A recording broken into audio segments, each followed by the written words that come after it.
Oui, merci Amel, merci à la municipalité, merci à l'UPA de m'avoir invité, merci à vous d'être présent.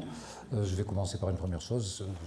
J'ai constaté qu'il ne pleut pas ici, donc je vais enlever mon imperméable.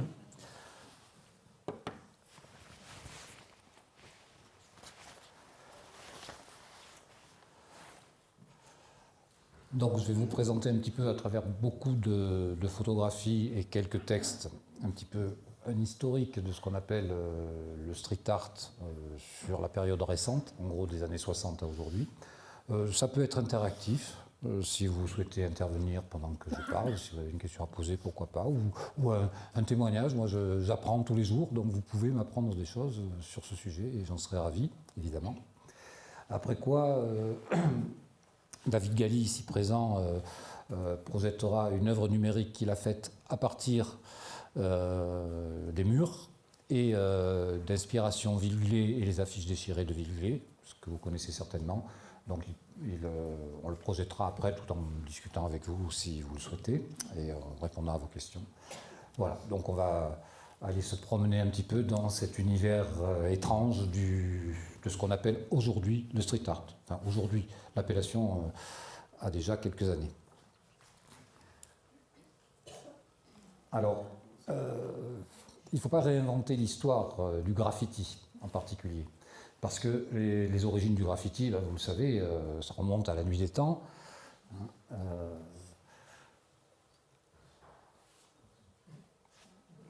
Les mains dans les grottes préhistoriques. Alors vous avez ce livre de Bernard Fontaine, Découvrir et comprendre le graffiti des origines à nos jours. Bon, on le fait remonter à 28 000 ans avant Jésus-Christ, évidemment.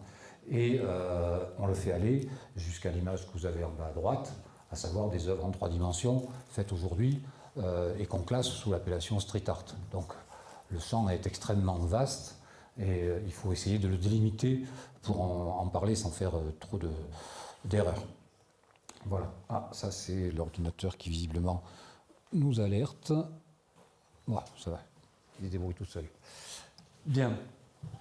Donc j'ai mis ces exemples de photographies pour vous dire que, évidemment, on peut remonter à Pompéi, les fameux graffitis de Pompéi que vous connaissez peut-être, mais bien avant, il y a des graffitis, par exemple, gravés dans des temples égyptiens dans le Sinaï qui datent de 2-3 000 ans avant notre ère, qui étaient faits par les ouvriers qui mouraient sur les chantiers et qui laissaient une trace de leur écriture. On a même découvert une langue arabe qu'on ne connaissait pas, qui a été déchiffrée depuis grâce à ces graffitis. Donc ces graffitis-là ont leur importance, y compris sur ceux de Pompéi, pour connaître la vie des gens, comme les graffitis de nos jours ont cette importance-là sur un plan historique, sociologique, anthropologique, etc.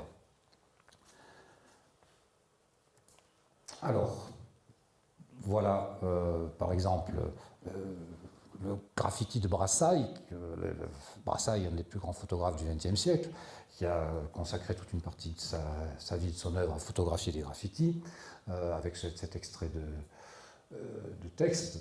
C'était déjà ainsi à Pompéi, et probablement avant. Si cette cité ensevelie fut non seulement déterrée, mais ranimée avec sa vie grouillante, c'est grâce à ces innombrables inscriptions et graffitis. On y gravait sur le stuc, sur les colonnes, etc. Je ne vais pas tout lire. D'accord. Et il donne même des exemples de phrases qu'on a lues sur ces murs de Pompéi.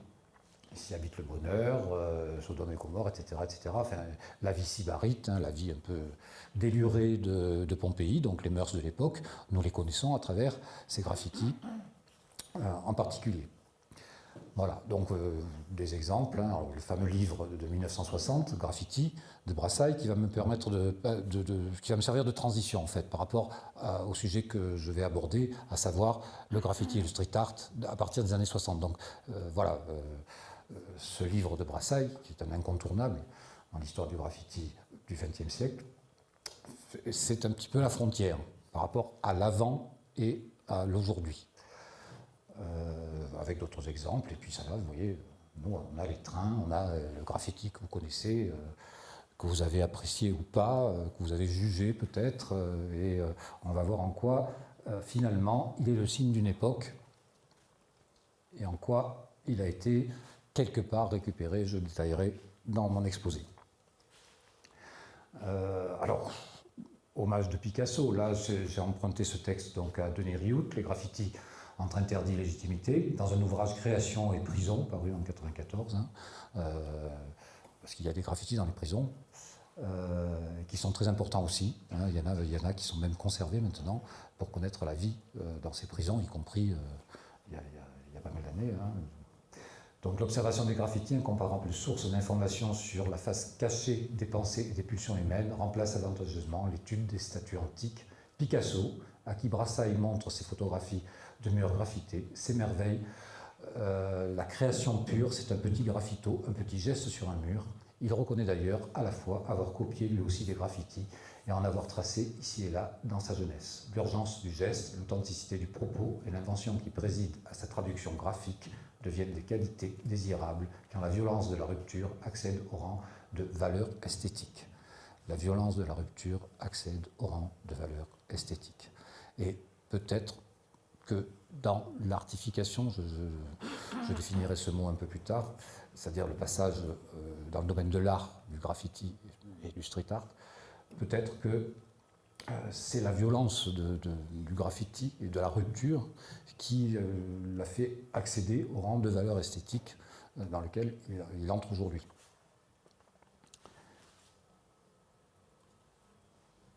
David, je me suis permis d'emprunter une capture d'écran de ton œuvre numérique pour la diapositive suivante, et j'ai demandé à quelqu'un que j'appellerais un artiste. Alors on les appelle des graffiteurs, on les appelle des graffeurs, on les appelle des writers aux États-Unis, les taggers, etc. Bon, c'est lui qui m'a fait les trois mots que vous voyez ici. Donc tag, graffiti, street art. On va voir un petit peu cette évolution. Et donc là, je démarre la période récente, à savoir depuis en gros 1960. Alors on va voir qu'il y a quelques aberrations dans cette histoire, témoignage à l'appui. Alors, déjà, quelqu'un qui est reconnu comme le tagueur quelque part aux origines de cette histoire, c'est Taki 183, qui écrivait son nom absolument partout, dans New York, puis sur les trains, etc., etc., et qui a fait la une de New York Times, donc le 17 juillet 1971. Voilà. Et il explique, dans cette une, donc on voit son Taki 183 sur la photo, et on le voit là-bas en train de l'écrire, et il explique donc que il n'y avait pas de raison pourquoi les hommes politiques ont le droit de faire coller des affiches partout, par exemple, pendant les campagnes électorales, et on ne les punit pas, et pourquoi on punirait quiconque d'afficher ce qu'il veut partout. Enfin bon, c'était une façon de justifier son geste, mais on va voir après les véritables raisons peut-être. Et c'est étonnant parce qu'on voit Taki 183 en bas à droite et on le voit en haut, un mur qui est fait, donc là maintenant évidemment il a un âge certain, et un article, When Taki Ruled Magic Kingdom, un article où il est chef d'entreprise et où les murs et le portail de son entreprise sont tagués aujourd'hui et où il s'en plaint. Voilà, c'est assez étonnant. Voilà. Alors en fait, il s'avère qu'on fait partir l'histoire du graffiti d'aujourd'hui, on le fait partir de New York, Taki 183 entre autres, mais il y en a eu d'autres, Julio 204 qui était antérieur à Taki 183, Babyface, etc. Mais en fait, plus précisément, c'est parti de Philadelphie. C'est-à-dire qu'il y a déjà, au niveau de l'histoire du graffiti, on pense New York. Graffiti, on pense New York comme origine. Alors qu'en fait, ça avait commencé avant à Philadelphie, donc il y a une partie de l'histoire à réécrire. Et en particulier, donc, celui qui est reconnu pour ça, c'est Cornbread, King of the Walls. Alors là, il a écrit après. Et cette couronne qu'on voit sur la plupart des murs faits par des artistes du street art ou des graffeurs. Cette couronne, c'est être le king, et c'est lui qui l'a inscrite pour la première fois. Voilà. Donc c'est pas Taki 183, c'est déjà plus précisément Cornbread. En principe, jusqu'à ce qu'on en trouve un autre qui aurait fait quelque chose avant. Vous savez que l'histoire se réécrit sans cesse. Donc l'histoire du graffiti, du street art, de la même façon. Alors, le tag, le graffiti, il y a des analyses qui ont été faites sur un plan, dire anthropologiques, sociologiques, etc. C'était une façon d'exister, déjà. Par exemple, Taki 183 et tous ceux qui écrivaient leur nom, leur blaze, hein, leur pseudo. Ils ont fait l'erreur d'ailleurs à l'époque de mettre le numéro de la rue où ils habitaient, c'est-à-dire que la police finissait par les retrouver grâce au numéro. Donc il se trouvait un pseudo qu'on appelle le blaze. Et donc Taki, qui vient de son nom parce qu'il était grec d'origine, et 183. Et il l'inscrivait partout. Et donc, Béatrice Frankel, dans la délinquance lettrée des délinquants de New York, dans la revue Tribu en 1986, puisqu'il y avait déjà des études qui étaient publiées à l'époque là-dessus, nous dit que la surface d'inscription qu'il vise, le tagger, est une surface abstraite qui sera atteinte au terme d'un jeu de relais. C'est la mémoire du plus grand nombre de lecteurs.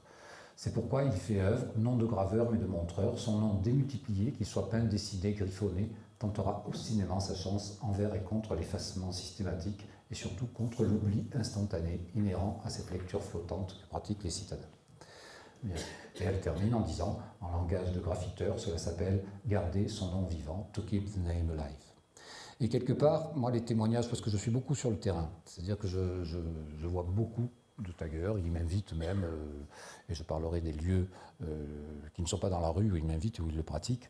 Je fais un travail vraiment sur un plan sociologique, anthropologique avec eux, et ils sont adorables d'ailleurs, y compris quand ils sont en bande, hein, les crews, comme ils appellent, les équipes, c'est pas des gangs. En fait, c'est aussi une façon d'exister. C'est-à-dire dans une société y compris dans des villes où ça a commencé comme Philadelphie ou New York, où c'est gigantesque et où comment existe-t-on là-dedans au milieu de tout ce béton et de toute... c'était une façon d'exister, voilà, et de garder son nom inscrit quelque part pour une forme d'éternité finalement. Voilà, c'est to keep the name alive. Et ça, je le retrouve souvent dans les témoignages que je recueille. Alors après, voilà, façon d'exister. Eh bien, vous avez, regardez ce mur, cette cage d'escalier, ça c'est à Berlin, une photo que j'ai faite il n'y a pas longtemps. Voilà, vous avez des tas de tags, on dira. Hein. Et puis, ça peut être seul, et regardez par exemple, j'ai mis à droite des murs de Touer, qui est du sud, que je connais très bien. Qui a les clés de ma maison, quand je ne suis pas là, il vient, il s'installe quand il veut, voilà. Bon, il a signé, vous voyez la photo du milieu là-haut, là voilà, c'est un tag, c'est sa signature, voilà, c'est sa signature. Et après, il fait des murs gigantesques, comme celui d'en haut à droite, qu'ils appellent des blocs, ça s'appelle un bloc. Et puis après, ils mettent un style, ils mettent des personnages dans le mur qui est en dessous. Enfin, voilà, ça c'est un exemple. Après, en bas, vous avez aussi Hambourg. Alors là, vous avez le tout sur le même mur. Vous avez à la fois des collages, à la fois du graffiti, à la fois... Donc, il y a de tout. Et puis après, il y a cette façon de le faire seul, d'exister seul dans cette société. Et puis après, il y a aussi en famille, les fameuses crews dont je viens de vous parler, ces équipes. Et là, je vous cite ce que m'a dit... ce qu'a écrit Saïk dans La France d'en bas, le premier livre qui est paru sur le graffiti dans le sud de la France. J'ai commencé au début des années 90. À l'époque, des gens comme Toupon, Pon, Déclic, Soon, Speed m'ont donné envie de commencer. Ça me faisait délirer de voir des personnes courir partout pour poser leur nom dans la ville, pour poser leur nom dans la ville. Je me suis vite mis dans le même trip. À l'époque, on était un noyau soudé, on formait plus ou moins une famille. Donc, ils appartiennent à des familles. C'est intéressant à voir, c'est-à-dire qu'il y a l'aspect solitaire, on va voir un témoignage de Nebé tout à l'heure, et il y a l'aspect famille, à savoir les fameuses crews. Alors, je vous en donne un exemple.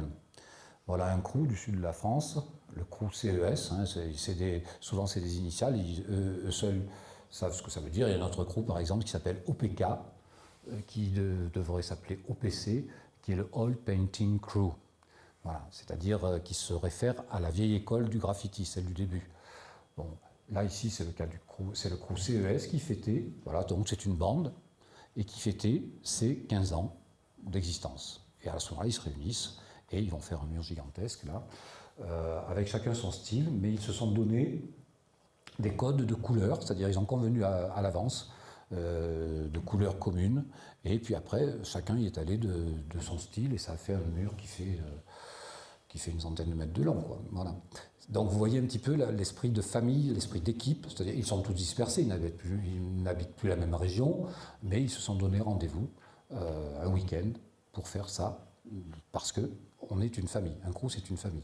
Et souvent, ils posent, comme ils disent, quand ils sont seuls, ils vont faire leur mur tout seuls, mais ils vont marquer le nom de leurs potes et le nom de leur crew.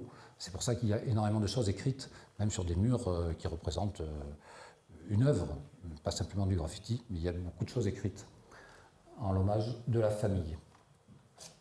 Et il y a tant de vécus différents. Alors là, je cite un exemple qui me plaît beaucoup. C'est Bruno Dir, en fait, dont son blaze Dir. Bon, j'ai échangé avec lui sur Facebook, enfin je le connais personnellement, c'est un ami carrément. Vous voyez un exemple étonnant, là, ce train, il m'a donné cette photo de ce train, à Aix-en-Provence en 2011, et il m'a dit, celui-là, c'est celui où je me suis fait enfin serrer à 33 ans. Donc serrer, ça veut dire arrêté par la police. Bon. LOL. Bon. Ça faisait longtemps qu'il pratiquait du graffiti, et sur les trains, et sur les murs, etc. etc. Et à 33 ans, il s'est enfin fait serrer par la police.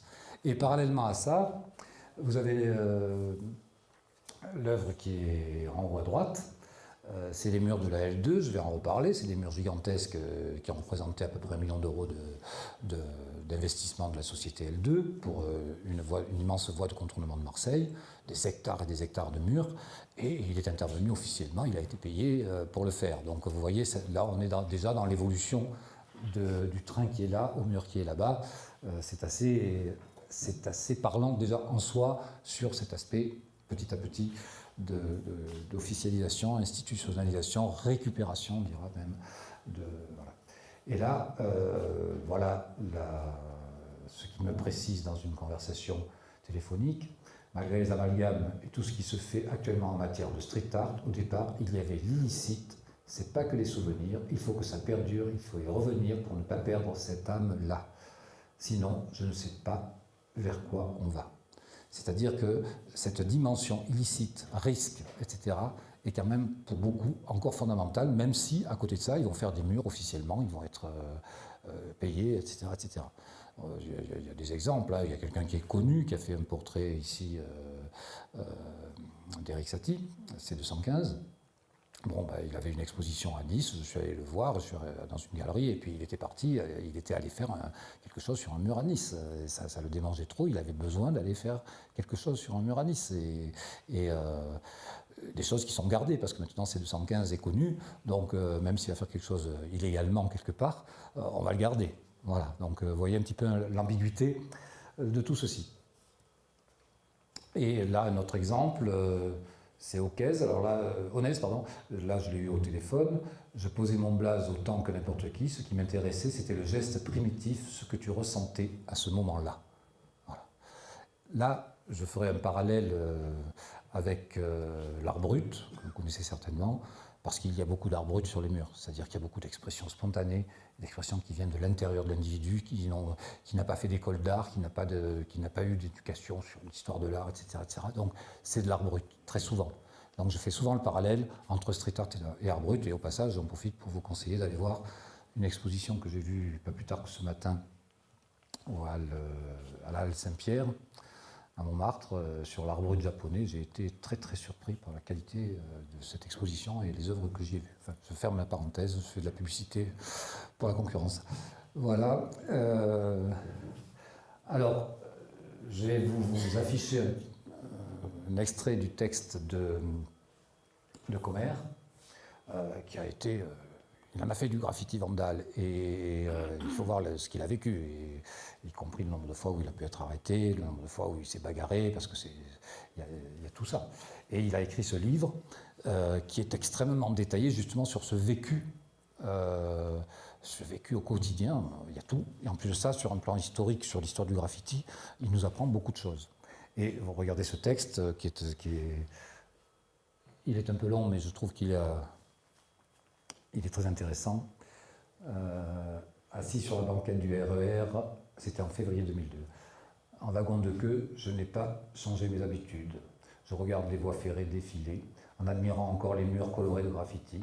Soudain, le décor laisse place à des tas de trains parqués les uns à côté des autres, à un hangar à ciel ouvert, un podé, comme on dit dans mon jargon. Un podé, c'est un dépôt de train de la SNCF. À cet instant précis, une douce sensation m'envahit. Donc là, il est âgé, il a dépassé le stade de... une impression que la vitesse ralentit, que le temps se fige, histoire d'un instant, comme s'il voulait me narguer, l'enfoiré. Mon regard suit lentement le mouvement. À la vue de tous ces trains alignés, rangés si proprement, mes yeux pétillent comme ceux d'un enfant face à une friandise. Ce jeune âge, pour moi, est pourtant bien loin. Putain de merde, excusez-moi, je parle pour lui. Finalement, les murs reprennent leur place dans le décor. Le rythme rapide de leur défilement est revenu d'un coup. Le dépôt s'éloigne. Un léger sourire se dessine alors sur mon visage, marqué par la fatigue. Je baisse la tête, me penche pour refaire les lacets de mes baskets que la police m'avait confisquées. Il est presque près de 60 heures passées maintenant. Les autres voyageurs ne le savent pas, mais ce qui n'est à leurs yeux qu'un simple moyen de locomotion constitue pour moi mon principal terrain de jeu. Le temps des derniers arrêts, je ferme les yeux et me remets le film.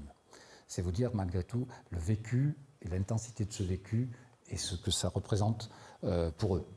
Voilà, donc ça, je le vis à leur contact, quand je me parle avec eux, quand je suis avec eux, quand ils font certaines choses, ça en est émouvant. Et il le retranscrit ici. Et puis, tant de vécus différents. Alors là, je montre un autre exemple qui est assez surprenant. Donc, son nom de graffeur, son blaze, c'est A16, qu'il a transformé en A16, comme une autoroute. Hein. En fait, il s'appelle Arnaud. David le connaît. Alors, Vandal, ils l'écrivent sans le. Hein. Vandal ou non. Ici, non. Ici, on l'a vu pour dire, hein, qu'il avait fait ce train où il s'est fait serrer, comme il dit, par la police, et en même temps, où il fait les murs de la L2, où il est payé pour les faire. Bon. Là, en l'occurrence, vous prenez A16. Bon, il a fait, pas plus tard que la semaine dernière, ce qui est en haut à droite. Ça, c'est par rapport aux Gilets jaunes, hein, évidemment. Et en signant, vous voyez, le tuyau forme les lettres OPK. Il se réfère à son crew, l'OD, dont je vous parlais tout à l'heure, l'Old Painting Crew. Bien. Donc ça, c'est par rapport à un moment politique, social, etc., où il donne son opinion sur un mur et il le fait en vandale, c'est-à-dire qu'il est allé trouver un mur, il n'avait pas le droit de le faire et il l'a fait. Bien. Et puis, ce qui est en bas à droite, le portrait au milieu, et puis ce qui est là-bas à droite, cet homme avec la tête dans une boîte, il avait fait aussi en vandale, sauf que, quand on en a parlé, en fait, il exprimait sa migraine, pas sa migraine physique, mais sa migraine par rapport à la société. Et j'ai participé à une journée d'un colloque dans un hôpital sur la migraine induite par les soins. On m'avait demandé d'intervenir sur un plan philosophique, historique, enfin bon, et artistique. Et du coup, A16, qui avait fait ça de façon vandale, s'est retrouvé projeté sur un écran devant des spécialistes de toute de la chirurgie, de la médecine, etc. etc.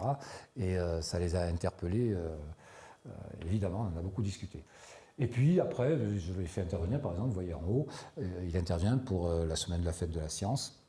Il fait des murs, il a fait un mur dans un établissement scolaire que vous voyez ici, il est intervenu cette année sur un village des sciences au mois d'octobre. Voilà, ce mur est resté dans ce collège, c'est le portrait de Galilée, et avec une phrase extraite de Galilée que vous pouvez lire en haut. Donc, et en bas, bon, c'est le mot sexe avec des personnages représentés. Ça, c'est parce qu'il savait qu'allait sortir un numéro spécial de Street Art Magazine consacré à l'érotisme sur les murs, et du coup, ça l'a inspiré, il a fait ça. Voilà. Donc vous voyez, il y a du vandal qui devient moins vandal quand on en parle dans un colloque, et puis il y a des choses officielles. Donc ici vandal, ici non. Et en même temps, un personnage tout à fait intéressant, qui a un travail comme beaucoup de gens, qui vit une vie de famille normalement, mais qui a cette passion depuis tout jeune et qui continue. Et tant de vécus différents encore.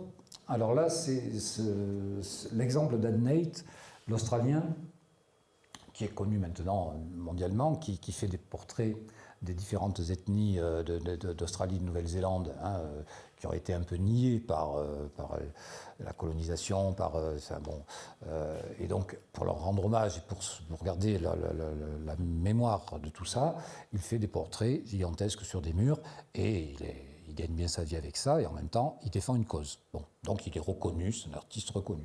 Et il nous explique dans ce texte qu'il avait commencé à peindre quand il avait entre 10 et 15 ans en gros, hein, comme graffiti writer, c'est-à-dire un graffeur. Voilà. Et il était même obsédé par un des styles du graffiti qui est le wild style, qui était un style agressif, qui percutait vraiment, qui faisait... Bon. Et puis après avoir peint des lettres pendant 10 ans, il se sentait moins stimulé et il a décidé de changer de cap et il s'est mis à peindre des portraits. Et d'où les portraits qu'il peint maintenant et qui sont reconnus et qui sont même conservés. Donc ça, c'est un témoignage. Voici le témoignage de Nebé, qui vit pas loin d'ici, puisqu'il est au Kremlin-Bicêtre, et qui avait sorti ce livre qu'il m'a très gentiment dédicacé, et joliment dédicacé.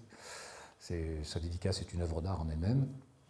Et voilà, là, c'est l'émotion du graffeur, et ce qu'il ressent quand il y va et qu'il prend le risque. Et tout est dit. Et tout est splendide, dit de façon splendide dans ce texte. Quel plaisir de sentir dans mon sac les bombes s'entrechoquer, de marcher vers un lieu inconnu. Peinture, cape, rouleau, tout est prêt. Dernier coup d'œil à 360 degrés, évidemment. Il faut vérifier qu'on ne va pas se faire capturer trop tôt. En gros, attraper trop tôt, ou qu'on aura le temps de s'enfuir. C'est parti, l'instant est magique.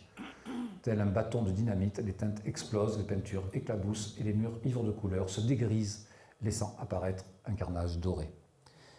Voilà, les murs ivres de couleurs se dégrisent. Ça aussi, c'est quelque chose qui revient souvent, à savoir dans ces villes grises, dans ces villes où on n'existe pas, on fait exploser des couleurs sur les murs se dégrisent et on vit, on les fait vivre. Ça, c'est un aspect important du graffiti. Et alors, je reviens sur l'exemple d'Adnate.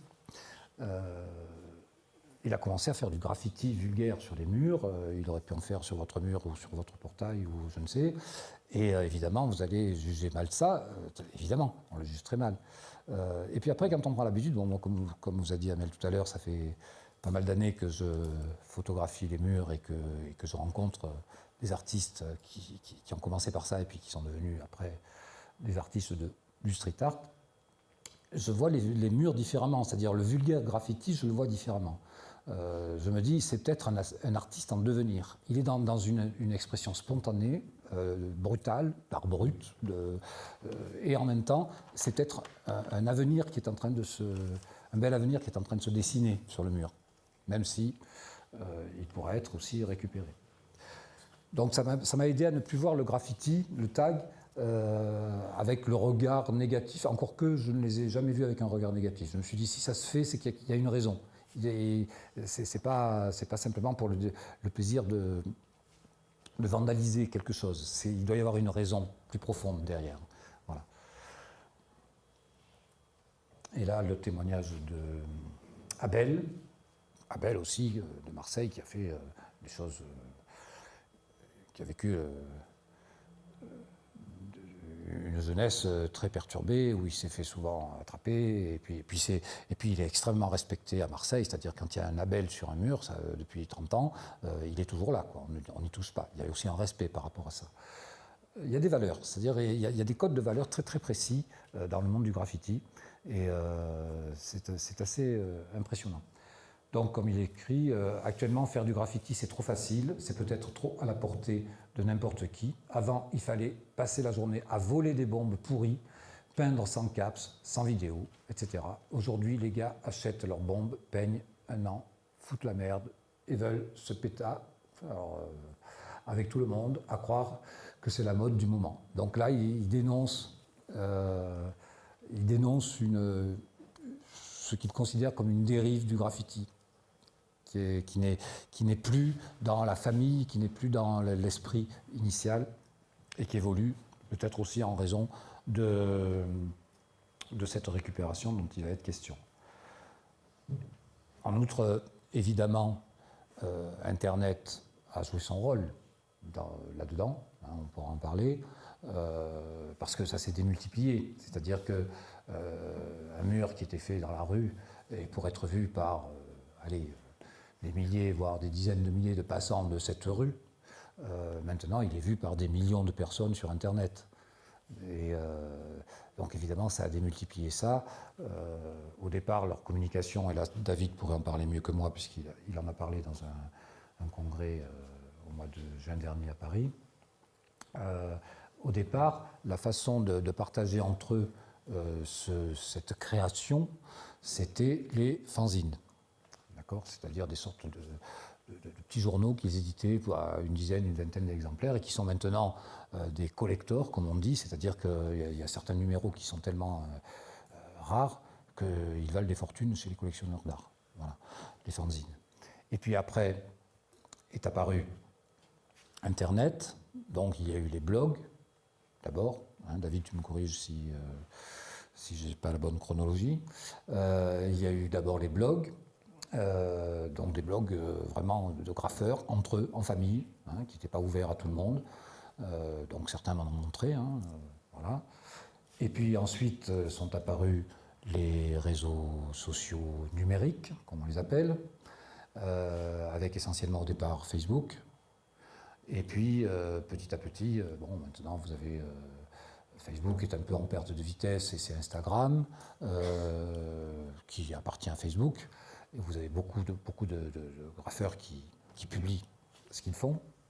Et puis tous les réseaux après de communication rapide. On fait une photo, on la poste sur Snapchat, sur WhatsApp, etc., etc., etc. Voilà. Donc ça a évidemment changé le comportement. Il y a une visibilité, une recherche de reconnaissance, etc., etc. Ce que commence à... Et donc il y a un individualisme qui se crée quelque part, ce que commence à dénoncer Abel dans La France d'en bas, qui a déjà quelques années, cet ouvrage. Et en même temps, donc, tant de styles différents.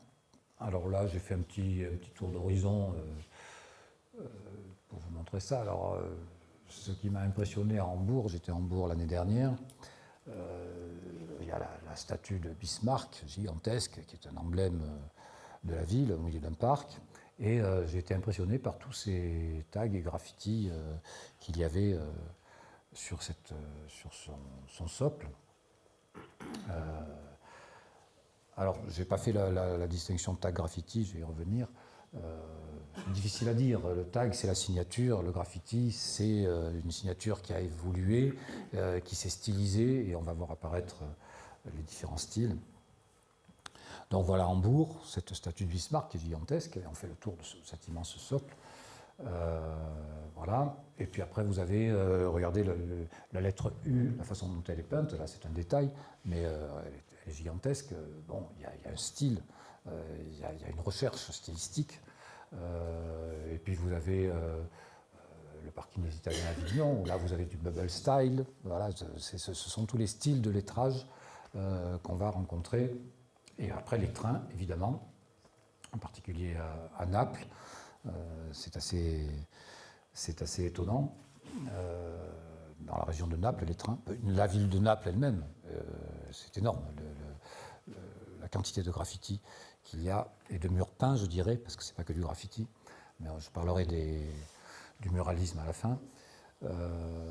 C'est assez impressionnant, et on m'a expliqué qu'à Naples, ils ont installé sur un parcours d'un train quelques 110 caméras qui surveillent sans arrêt pour pouvoir attraper les graffeurs si jamais ils essaient d'aller sur un train et de le faire, ce qu'ils ont le choix de le faire d'ailleurs.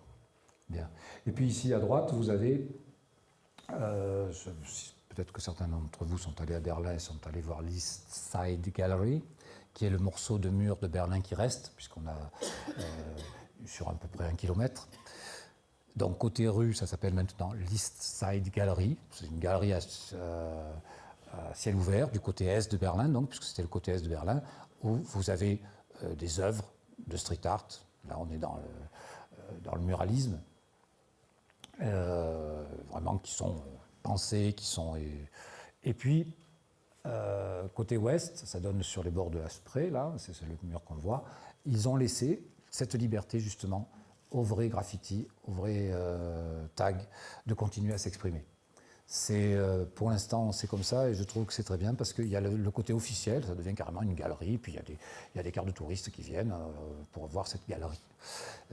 Et de l'autre côté, il y a l'expression libre. C'est important par rapport au symbole que représente évidemment le mur de Berlin. Voilà comme exemple, hein, tant de styles différents, mais il va y en avoir d'autres. Mais je vais m'arrêter un moment sur celui-là de style, ce qu'on appelle le calligraffiti. Il y a des œuvres absolument admirables, inspirées des calligraphies, à la fois de nos calligraphies, nous, de l'époque moyenâgeuse, à la fois de la calligraphie arabe, de la calligraphie d'Extrême-Orient, etc., etc. Il y a des œuvres absolument magnifiques, qui sont d'une précision. Alors le roi du calligraffiti, enfin celui qu'on considère comme le roi du calligraffiti, c'est lui qui a donné le nom à ce style, c'est Nils Sommelmann, que vous voyez en bas à droite, en train de dédicacer le programme d'une de ses expositions pour un de mes taggeurs amis. Et Nils Sommelmann, donc, justement, il a écrit Calligraffiti. Il a été invité par l'université de Nice, la faculté des lettres. Il a écrit Calligraffiti, voilà, pour se positionner, pour dire. Donc, on dit que c'est lui le roi du calligraffiti, mais il y a des choses d'autres styles s'inspirant de la calligraphie qui sont admirables largement, et il le reconnaît. J'ai longuement discuté avec lui, il est adorable. Et puis en plus de ça, il a de l'humour, puisque bon, comme il s'appelle, son blaze, son pseudo, c'est Chou, la chaussure. Donc il a écrit sur ce grand mur non au sandalisme, donc en référence à la sandale et à la fois en référence au vandalisme, puisqu'en fait, il a fait du vandalisme. Donc il a eu en plus cet humour que j'ai trouvé amusant. En haut, bon, c'était les 15 ans du Crous CES, c'était déjà sur la diapo de tout à l'heure. C'est Soc, qui est un artiste qui fait des murs absolument admirables aujourd'hui, qui a d'ailleurs été contacté par un futur musée, une ancienne usine qui va être transformée en musée, mais un musée évolutif du street art à Amsterdam. Il fait des murs absolument impressionnants. Et voilà, lui, c'est du calligraffiti. Il a écrit, puisque c'était pour les 15 ans du Crous CES, il a écrit CES, dans un style de calligraphie qui est assez étonnant. Donc, et en bas, vous avez Résine, qui est de Lyon, pareil, qui a fait un graffiti dans l'esprit du calligraffiti. Donc vous voyez qu'on a vraiment de multiples styles, et puis de multiples messages aussi sur les murs, évidemment, et de multiples façons de les poser, comme ils disent, sur les murs, à savoir, ça peut être de la peinture, hein, avec les sprays, avec les bombes, etc. Ça pouvait être du feutre pour écrire son nom rapidement, puisqu'il n'existait pas encore les bombes du temps de Takis en 83, etc. C'était le début des années 70, fin des années 60, début 70. Et puis après, il peut y avoir des collages, il peut y avoir des pochoirs, etc. Donc on va le voir apparaître. Voilà. Donc, en tout cas, partout, et de tout style, et de toute culture, et pour tous les messages. Alors, il y a le message « j'existe », de base, pur et simple. Il y a le message « on est une famille », et on fait quelque chose ensemble. Il y a une émulation, et puis, il y a après tout. Vous voyez là-haut, en haut à droite, c'est pas loin de l'East Side Gallery, c'est toute une zone, une ancienne zone industrielle au bord de la Spree, et le propriétaire de cette zone a offert cette zone et tous les bâtiments aux artistes du street art, on dirait. Ils ont même monté une galerie eux-mêmes, une librairie, et en même temps ils font les murs, ils font des fêtes à chaque fois, etc., etc. Il leur a offert cette zone, c'est impressionnant. À voir aussi, quand on est à East Side Gallery, on traverse le pont de l'autre côté, et on entre dans cette zone. On peut avoir peur d'y entrer, quand on voit ça. Et en fait, une fois qu'on y est, on rencontre des gens absolument admirables qui viennent en résidence carrément, mais ils se logent eux-mêmes, etc. J'ai rencontré des Français, j'ai rencontré des Anglais. Enfin, bon,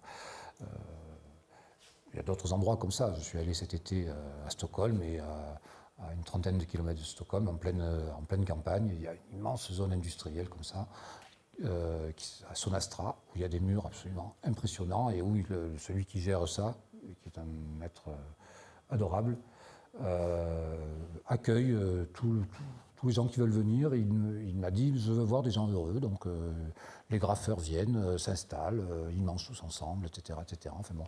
Et ils font des murs absolument admirables. Et il organise même un petit festival, un petit, pas si petit que ça, quand on voit les murs gigantesques qui sont faits à cette occasion, de street art. Voilà. Donc, vous avez cette zone donc là à Berlin, pas loin de l'East Side Gallery, qui vaut la peine d'être. Parce qu'il y a de très beaux murs dans l'esprit du muralisme, dont je vais parler tout à l'heure. Après, vous avez, regardez ce collage, cet œil là-haut, c'était en 2008. Après, vous avez du pochoir identitaire, en haut à gauche. Là, ça, c'est une photo que j'ai prise en 1992 à Grenoble. Alors, justement, par rapport à la photographie, bon, maintenant, on a des appareils photo, le numérique et tout ça, on photographie évidemment sans arrêt, c'est facile. Mais avant ça, c'était quand même plus compliqué. On avait des appareils argentiques et ça coûtait cher de faire développer, de faire tirer les photos, etc., etc. Donc on en faisait moins, évidemment. Et il fallait être vraiment passionné par ça pour aller photographier tout ce qu'il y avait sur les murs. Donc il y a tout un travail de collecte de données de ces photos, des gens qui ont pu en faire, pour écrire cette histoire du street art. Et voilà, je vous lance un appel, si jamais vous en avez fait dans votre vie, vous êtes les bienvenus pour me montrer les photos que vous avez pu faire du temps de l'argentique, parce que on est en train d'écrire cette histoire, et ces photos servent à écrire cette histoire, évidemment. Bon, et puis vous avez après, pour Rémi Fraisse, hein, qui est mort pour soir à Marseille en 2015. Vous avez les Space Invaders que vous voyez un petit peu partout dans Paris. Maintenant, Space Invader, il est connu avec ses mosaïques et ses personnages. Bon, il est connu dans le monde entier, il vit bien de ça aujourd'hui. Et puis, vous avez des références à la bande dessinée, vous avez des références au film avec Clint Eastwood là-bas, vous avez des obéissances, on trouve de tout sur les murs, de tout. Et Alice, italienne, qui fait des choses magnifiques maintenant, qui est aussi une artiste connue, reconnue, même si elle a commencé de façon vandale à faire ses portraits et ses animaux sur les murs, etc., etc. Et puis après, vous avez toujours du writing ou tag, là j'ai mis un petit détail, et puis vous avez des artistes comme Julien Morel, qui a commencé par faire du graffiti vandal, du tag sur les murs, et qui maintenant fait des œuvres admirables sur toile. Celle-ci, elle est chez moi, hein, je vous le dis, ce portrait de Miles Davis, avec une précision extraordinaire, puisque c'est un pochoir qui c'est découper les fines lamelles, puisqu'après il fait avec la bombe. Les fines lamelles pour faire ce portrait de Miles Davis sont découpées au scalpel dans des radiographies qu'il plaque après et donc, vous voyez que tout est possible. Tout est possible. Ça va être bien d'ailleurs le problème. Apparaît l'expression artification du street art justement à ce moment-là. Alors je fais juste un petit tour d'horizon de ce vocabulaire qui est né, parce que maintenant on a un vocabulaire qui vient à la fois des artistes eux-mêmes, je les appelle artistes, hein, excusez-moi, taggeurs, graffeurs, avec les différents styles, et à la fois du monde de l'art, qui a commencé à délimiter, à mettre des frontières. Ça va s'appeler comme ça, ça va s'appeler comme ça, ça va s'appeler comme ça. C'est-à-dire qu'on est dans ce processus d'artification. Alors bon, il y a le tag, le graffiti, le post-graffiti, le graffiti-like, ça ressemble au graffiti, le subway art, évidemment, dans le subway, hein, le métro, le pochoirisme, pour ceux qui font des pochoirs, l'expression street art, qui va être, on va le voir dans un texte de C215, une expression fourre-tout. Le scratching, ça c'est Vils, Le portugais, on va en voir un exemple tout à l'heure, qui sculpte les murs. Le muralisme, et on va voir historiquement que le muralisme, ça date pas d'aujourd'hui. L'art urbain, on met un peu tout dans l'expression art urbain, qui fait encore plus propre que street art, on dira. L'urban folk art, l'affichisme, alors ça c'est les affiches collées sur les murs, etc., etc. Le wall art, évidemment. Et puis après, vous avez les différents styles. Alors d'abord, c'est les writers dans les pays anglo-saxons. J'ai vérifié dans les dictionnaires, le mot graffiteur est apparu officiellement. Pas graffeur, graffiteur. Voilà. C'est les writers. Et après, vous avez les différents styles, le bubble style, le wild style, le hardcore, le 3D style, le old school, donc j'en ai parlé tout à l'heure, puis les blocs. Et puis après, tous les termes PSO, abstrait, cartoon, réaliste, poussoir, aiguisé, ignorant, affiche, cartoon, paysage, etc. etc., etc. Bon. Et puis je vous montre ici un exemple de photo des anciens chantiers navals de la Seine-sur-Mer, dans le Var, qui ont été fermés. Et ça a créé quand même un désastre dans la ville, puisque c'est des chantiers qui nourrissaient toute la ville de la Seine-sur-Mer, donc ça a été fermé, c'était une catastrophe. Et ils sont en train de démolir le dernier atelier, l'immense atelier de génie mécanique, qui est à la fois un lieu de ce qu'on appelle l'urbex, l'urban exploration, c'est-à-dire c'est une friche. Il y en a qui auraient voulu que ce soit conservé en mémoire de ces chantiers, mais non, il va être transformé en centre commercial, etc. Et qui était à la fois évidemment un lieu où allaient s'exprimer les graffeurs à longueur de temps, même si c'était interdit, évidemment. Voilà, donc j'ai mis cette photo un petit peu pour ça, parce que je vais parler après justement de ces autres lieux. Et en voilà un exemple. Et alors ce qui est intéressant, on en a fait d'ailleurs un web documentaire qui est en cours de construction, sur la représentation par l'art. C'est-à-dire que ce qui est en bas, c'est une huile sur toile d'une artiste peintre, Paul Javouret, faite à partir des photos de ces chantiers. Elle fait des huiles sur toile magnifiques, et où évidemment apparaissent aussi les graffitis qui sont sur les murs. C'est assez étonnant. Qu'est-ce que c'est le masque rosé ? Alors c'est par rapport aux voyages, les voyages de groupe, etc., qui transitent et qui... enfin bon, il y a toute une terminologie. Enfin, j'ai pas tout mis en plus. Hein. Et l'urban folk art, c'est quoi ? Pareil, ça c'est des revendications locales. Donc le mot folk, vous savez, ce qu'il peut vouloir dire, chez nous on l'associe à folklore, on peut l'associer à la musique folk. De même qu'on associe le graffiti au rap très souvent. Or, il n'y a pas que le rap. C'est vrai que ça s'est beaucoup accompagné, mais le graffiti, tel que je l'entends depuis les années 60, a existé avant le rap. C'est une partie des graffeurs qui sont devenus des amateurs de rap, une grande partie. Et donc, on a accolé les deux termes.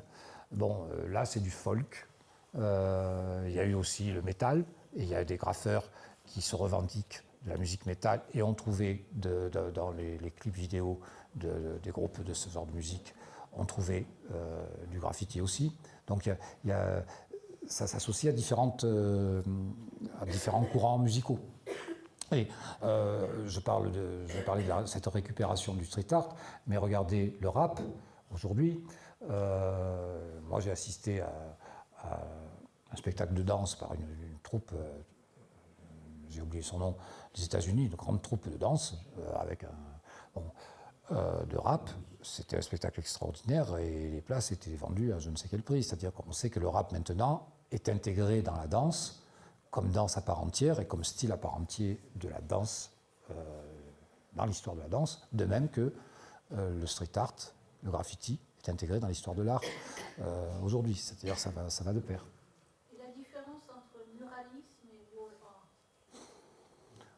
Alors, justement, je vais en parler après. Le muralisme, je vais le faire remonter à Diego Rivera et à la Révolution mexicaine 1910, même si ça existait avant. Le wall art, c'est les grands murs qu'on fait aujourd'hui, en gros, et on va voir un texte qui le positionne mal d'ailleurs, en particulier aux États-Unis. Donc c'est l'art des murs, c'est-à-dire les grands murs qu'on décore. Vous avez vu à Paris, là, il y en a eu beaucoup de faits dans le 13e arrondissement en particulier. Enfin bon. C'est le wall art aujourd'hui. Le muralisme, historiquement, c'est plus daté antérieurement. Alors, là aussi, il y a des choses qui me surprennent quand je lis certains ouvrages sur le street art. On dit le street art, c'est dans la rue, pour la rue et ses passants. Voilà. J'ai écrit pas si vrai que ça. Et je vous en montre là quelques exemples. Parce qu'en fait, là où j'ai vu peut-être les plus belles œuvres de street art, ce n'est absolument pas dans la rue et vu par tout le monde, c'est dans ce qu'on appelle l'urbex, c'est l'urban exploration, c'est-à-dire dans les friches industrielles, les lieux abandonnés, les commerces abandonnés, etc. etc. Bon, c'est de l'urbex. Et c'est peut-être là que j'ai vu les plus belles œuvres. Et les artistes que je connais, qui peuvent avoir fait du tag au bord des autoroutes et des voies de chemin de fer pour être vus, pour faire même des blocs, pour que leur nom soit vu, parce qu'il faut exister, mais en même temps, quand ils vont se retrouver quelque part pour un jour, 2 jours ou 3 jours, c'est très souvent justement dans des lieux comme ça, que personne ne connaît, sauf si vous êtes un peu hors la loi vous-même en vous y rendant, parce que c'est souvent interdit. Et c'est là qu'on voit des choses extraordinaires, en particulier, vous voyez ce mur qui est au centre, là-haut, si vous voyez les détails de ce mur, c'est extraordinaire. Il a fait ça tout seul, c'est un mur qui fait 15 mètres de haut sur 50 mètres, 60 mètres de long. C'est une œuvre phénoménale, bon, qui aurait dû être conservée d'ailleurs, tellement c'est... Bon. Et je donne ces exemples, c'est assez amusant. Bon, je vais pas... bon là, en haut à gauche et en bas à droite, c'est toujours le chantier dont je parlais tout à l'heure, la Seine-sur-Mer. Et... en bas à droite, hein, oui. Et en haut à droite, il faut vous dire, c'est carrément un site militaire, abandonné, bien, en bord de mer, dans le Var. Et c'est assez marrant d'ailleurs parce que, bon, il faut savoir comment y entrer, parce qu'évidemment, ils ont frayé un passage, mais en même temps, il y a plein de gens qui y rentrent, des jeunes surtout, qui vont voir, et puis qui vont...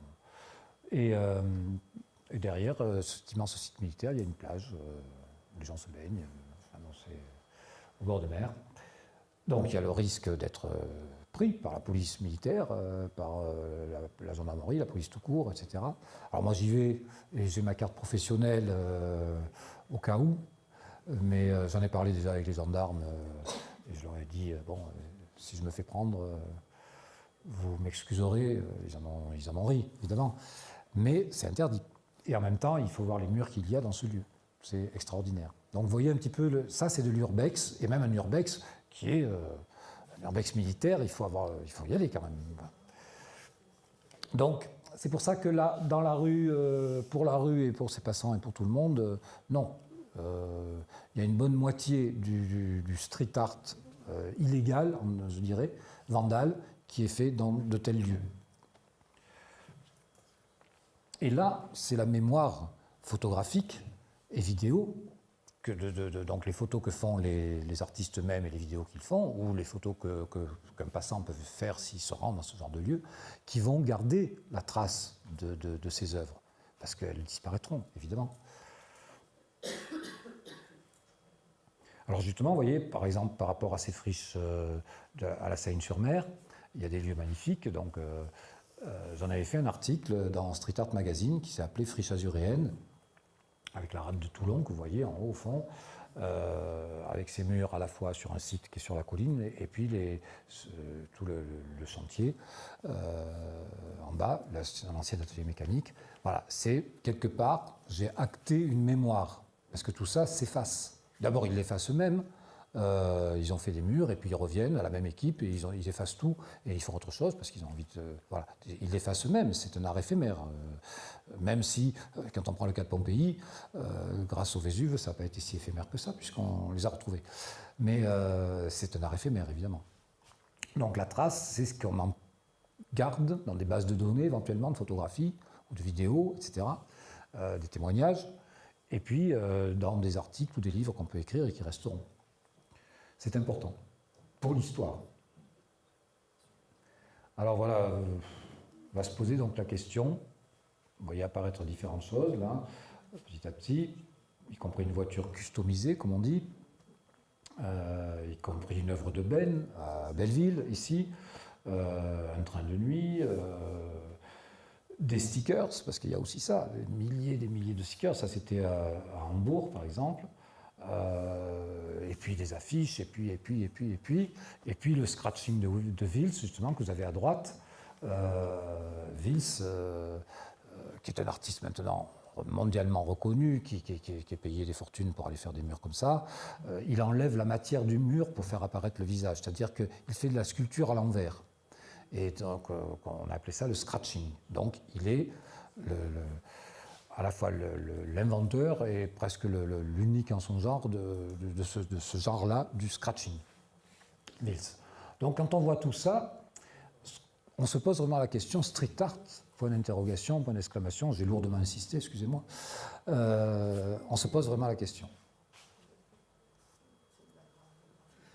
Et voilà ce que nous en disait C215 en 2013, si je ne m'abuse. Oui. Depuis quelque temps, en particulier depuis le succès planétaire de Banksy, il ne se passe pas une semaine sans que les médias ne relatent un événement lié aux arts urbains. Exposition en galerie de street art, vente aux enchères de graffiti, musée à ciel ouvert ou répression du vandalisme. Alors je n'ai pas le temps de vous raconter cette histoire-là parce que je l'ai étudiée aussi, cette répression, y compris à New York, avec les textes du maire de New York en 2000 et du directeur de la police de New York qui assimile forcément le graffiti à la drogue, etc., ce qui n'est pas une vérité. Voilà. Donc il y a toute cette histoire, il le souligne ici. Pour autant, je m'étonne de l'absence de distinction des différentes pratiques composant les arts urbains. Leur regroupement sous le terme de fourre-tout street art est très commode, mais en but, plus qu'il ne... Le terme fourre-tout de street art est très commode, mais en but plus qu'il ne clarifie. J'ai fait mes premiers essais de graffiti en 1989 et suivi depuis l'évolution de ce type d'art de rue. Il me semble que plusieurs générations se sont succédées depuis. Les ambitions et les pratiques sont si différentes qu'elles méritent distinction. Voilà. Donc, C215 est en train de nous dire que le mot street art est un mot fourre-tout dans lequel on a fait entrer tout ça. Il va se fermer tout seul, vous voyez. Voilà. Alors, j'ai mis une illustration d'un portrait fait par C215. C'était en 2011. Mais depuis, les portraits faits par C215, on en a partout, et y compris au commissariat à l'énergie atomique sur le plateau de Saclay, où il a fait tous les portraits de savants et tous les livres qui sont sortis là-dessus. Bon, voilà, j'ai même publié, moi, dans une préface d'un livre sur Einstein, un portrait de C215 avec son autorisation très gentille, un portrait d'Einstein fait par C215. Donc, C215, il est reconnu, il le dit plus loin dans le même texte, il dit je dis ça, je dénonce l'appellation street art alors que j'en vis, je suis un peu contradictoire, mais je l'assume, je pense quand même que c'est n'importe quoi cette appellation street art. Voilà. Donc il est lucide par rapport à ça, même s'il en vit très très bien. Et c'est en ça que... Qu'est-ce qui différencie le tag du street art? Mais vous allez voir, c'est tout mis dans l'expression street art. Alors, j'ai l'impression que le street art, c'est les dernières images que vous nous avez montrées. Je vois vraiment une prestation artistique. Alors que le tag, c'est le blaze des gens sur les trains. oui, alors... Et là, je ne vois pas de prestation artistique. Si, alors justement... Je vois un délire narcissique de mettre son nom sur tous les trains. Oui, alors justement, vous voyez, pour vous dire à quel point, vous faites bien de me poser cette question à ce moment-là, pour vous dire à quel point c'est une récupération. On a vu Takis 183 tout à l'heure, d'accord, avec son blaze, Takis, partout, d'accord. Bon, on a vu ce qu'il en pense après, des taggeurs qui viennent taguer sur les murs ou les portails de son entreprise. Bien. Eh bien, Takis 183 a été recontacté il y a de ça 3, 4, 5 ans, là, par des marchands d'art parisiens, new-yorkais, pour refaire du Takis 183 sur toile, d'ailleurs son blaze, et pour le vendre en galerie. Donc, c'est là que vous voyez... C'est la même chose, mais sur toile. Voilà. Donc, c'est là que vous voyez toute l'ambiguïté qu'il y a, c'est-à-dire que même ce tag-là peut être récupéré par le marché de l'art s'il y a un profit là-dessus. Voilà. C'est toute l'ambiguïté de ce qui se passe actuellement. Alors, là, je cite, j'en arrive au passage de l'artification, du passage dans l'art du street art. Je cite une thèse, là, mais elle va apparaître tout à l'heure sur une autre diapositive, faite par une Américaine. Bon, on ne va pas le lire. C'est elle qui nous renseigne sur Alan Schwartzman, et on va voir apparaître son livre. Le mot street art, c'est en 1985 le titre d'un livre d'Alan Schwartzman. Bien. Elle a fait sa thèse qui est très intéressante.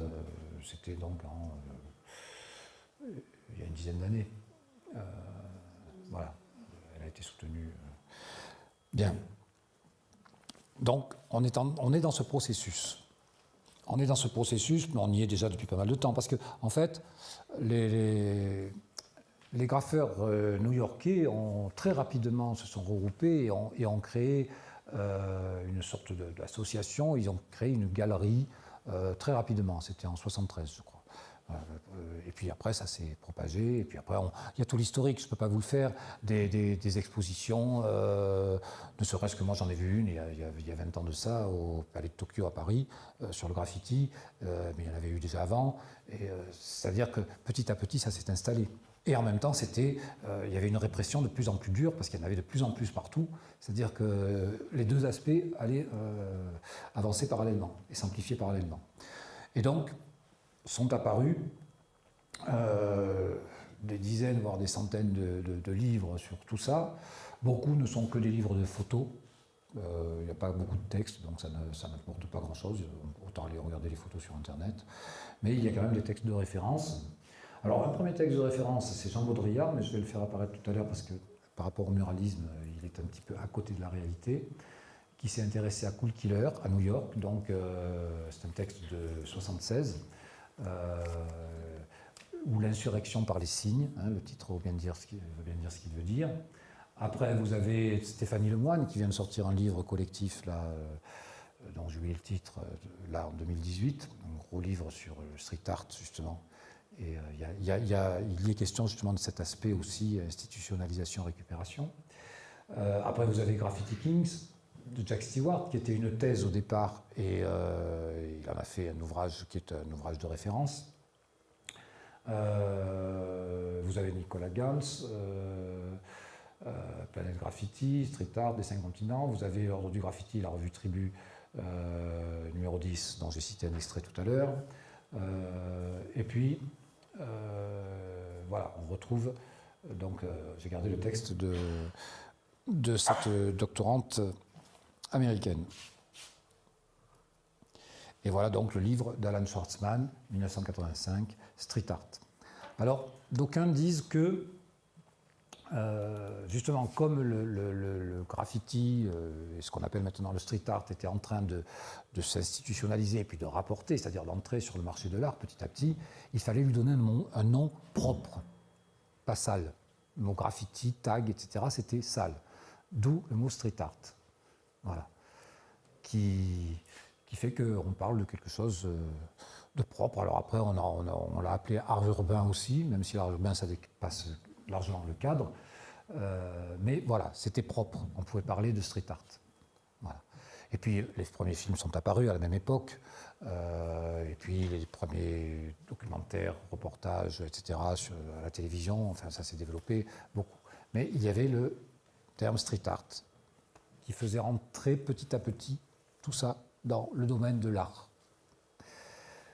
Et j'en arrive donc à ce processus de l'artification qui a été étudié sur tous les registres de l'art, que ce soit dans la musique, etc., par un groupe de chercheurs, et tout ce travail s'est traduit en 2012, excusez-moi, par cet ouvrage de l'artification. Donc ce que Nathalie Henich, Roberta Safiro et les chercheurs qui ont participé à ce programme, Nathalie Henich, sociologue de l'art,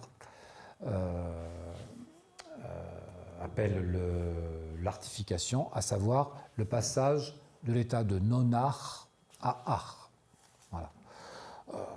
Je vous parlais tout à l'heure de l'art brut, c'est un exemple significatif.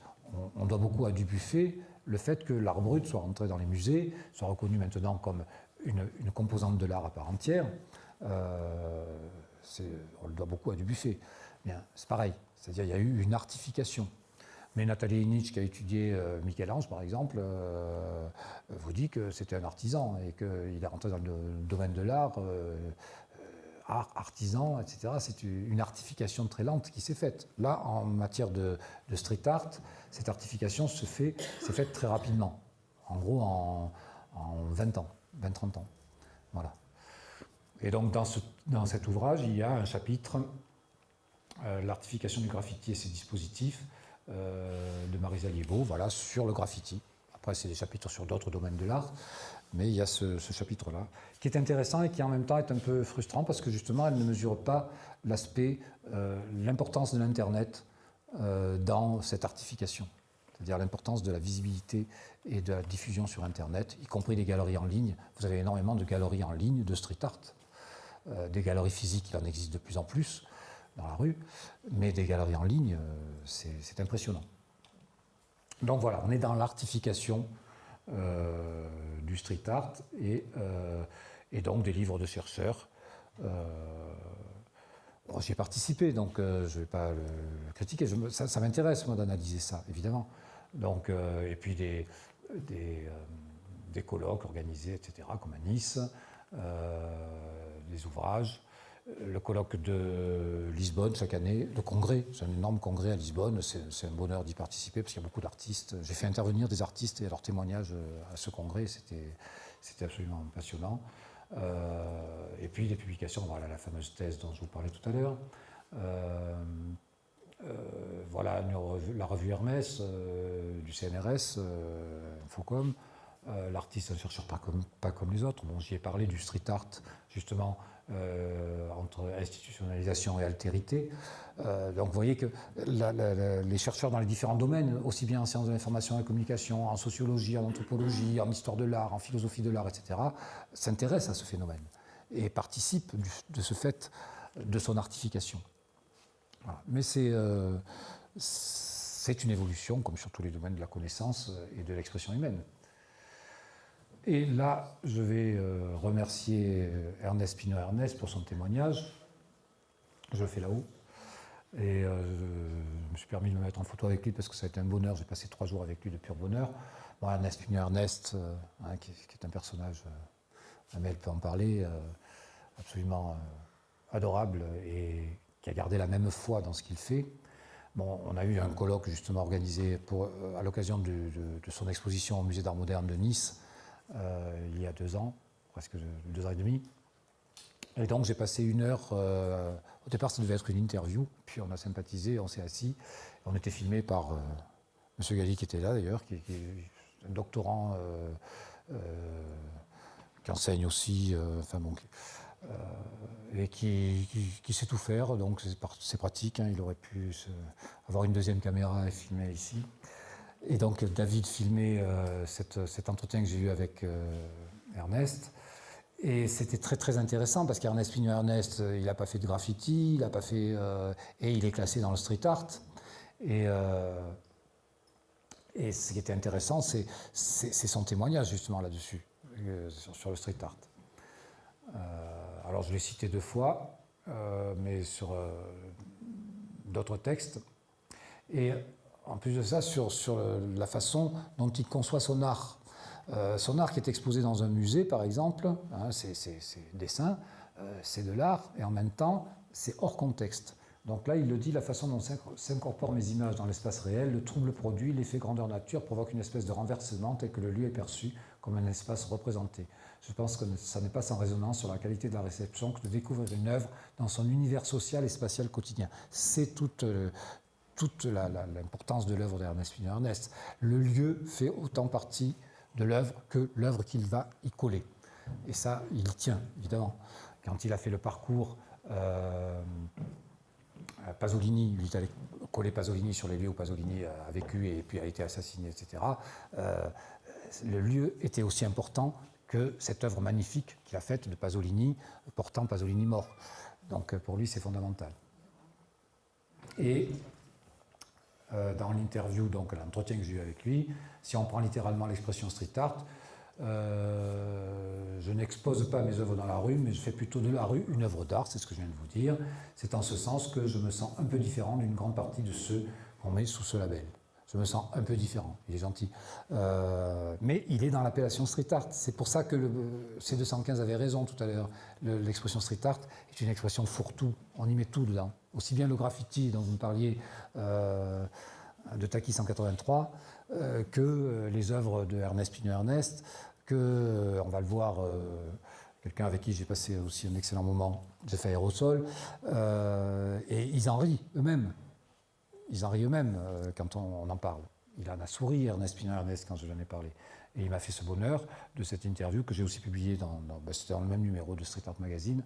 Ça a été un pur bonheur, cette rencontre. En plus, on a passé 3 jours ensemble, à peu près. Donc, le temps de discuter, c'est un être formidable qui est resté vraiment fidèle à ce qui a motivé son art dès le départ en 1965. C'est-à-dire au moment où commençaient les premiers tags, et encore, à Philadelphie. Et on le classe dans le même registre. C'est assez surprenant. Voilà, alors je rends un petit hommage aussi à Jeff Aérosol, parce qu'on en a ri aussi avec lui. Parce que là, ça va encore plus loin. J'ai eu le bonheur, il avait eu un vernissage, comme vous le voyez, dans une galerie à Marseille, la galerie Plus Quoi, c'était un vernissage carrément privé. Mais j'ai eu le plaisir de le voir avant, on a passé l'après-midi ensemble et on a beaucoup discuté. Et j'avais fait une recherche plus approfondie sur lui, sachant que j'allais le rencontrer. Je connaissais Jeff Aérosol, je photographie ses œuvres à Paris depuis 30 ans. Donc je savais à qui j'avais affaire au niveau artistique, ces poussoirs. Et en même temps, j'ai fait une recherche un peu plus précise et je me suis aperçu qu'il était aussi classé pop art. C'est-à-dire qu'il est classé street art et pop art. Pourquoi ? Parce qu'il y a l'aspect actuellement pop art, là c'est très à la mode. Le pop art se vend bien. C'est-à-dire qu'un artiste qui fait dans le genre pop art ou qu'on peut classer sous l'étiquette pop art se vend mieux que s'il n'est pas classé sous cette étiquette. Et du coup, je le lui ai dit, Jeff, alors là, tu es dans la galerie, tu es quoi ? Tu es street art ? Il m'a dit, mais non, je ne suis pas street art. Je suis un artiste de galerie, je vends dans la galerie. Et en même temps, hier, j'ai fait une grande rue à Marseille. Alors c'est la rue Sainte à Marseille, si vous allez à Marseille un jour, parcourez cette rue. Les œuvres que tu vois dans la galerie, là, qui sont faites sur des cartons, voilà, je les ai faites dans cette rue, voilà. Là, je suis street art. C'est dans la rue, c'est offert, c'est pour tout le monde, et il n'y a rien à payer. Voilà. Là, je suis street art. Ici, dans la galerie, je suis un artiste de galerie qui vit sa vie avec les œuvres, qui a la chance d'en vivre. Voilà. Donc vous voyez là aussi la difficulté à parler de street art, y compris avec les artistes eux-mêmes, les artistes reconnus. Et alors quand je lui ai dit, en plus de ça, tu es classé pop art, alors là il a éclaté de rire. Bah, du pop art. Mais, bon, n'importe quoi. Mais oui, mais parce que pop art, ça fait vendre aussi. Voilà. Donc vous voyez toute cette ambiguïté, mais là c'est le marché de l'art qui a créé cette ambiguïté, parce qu'il y a un profit possible.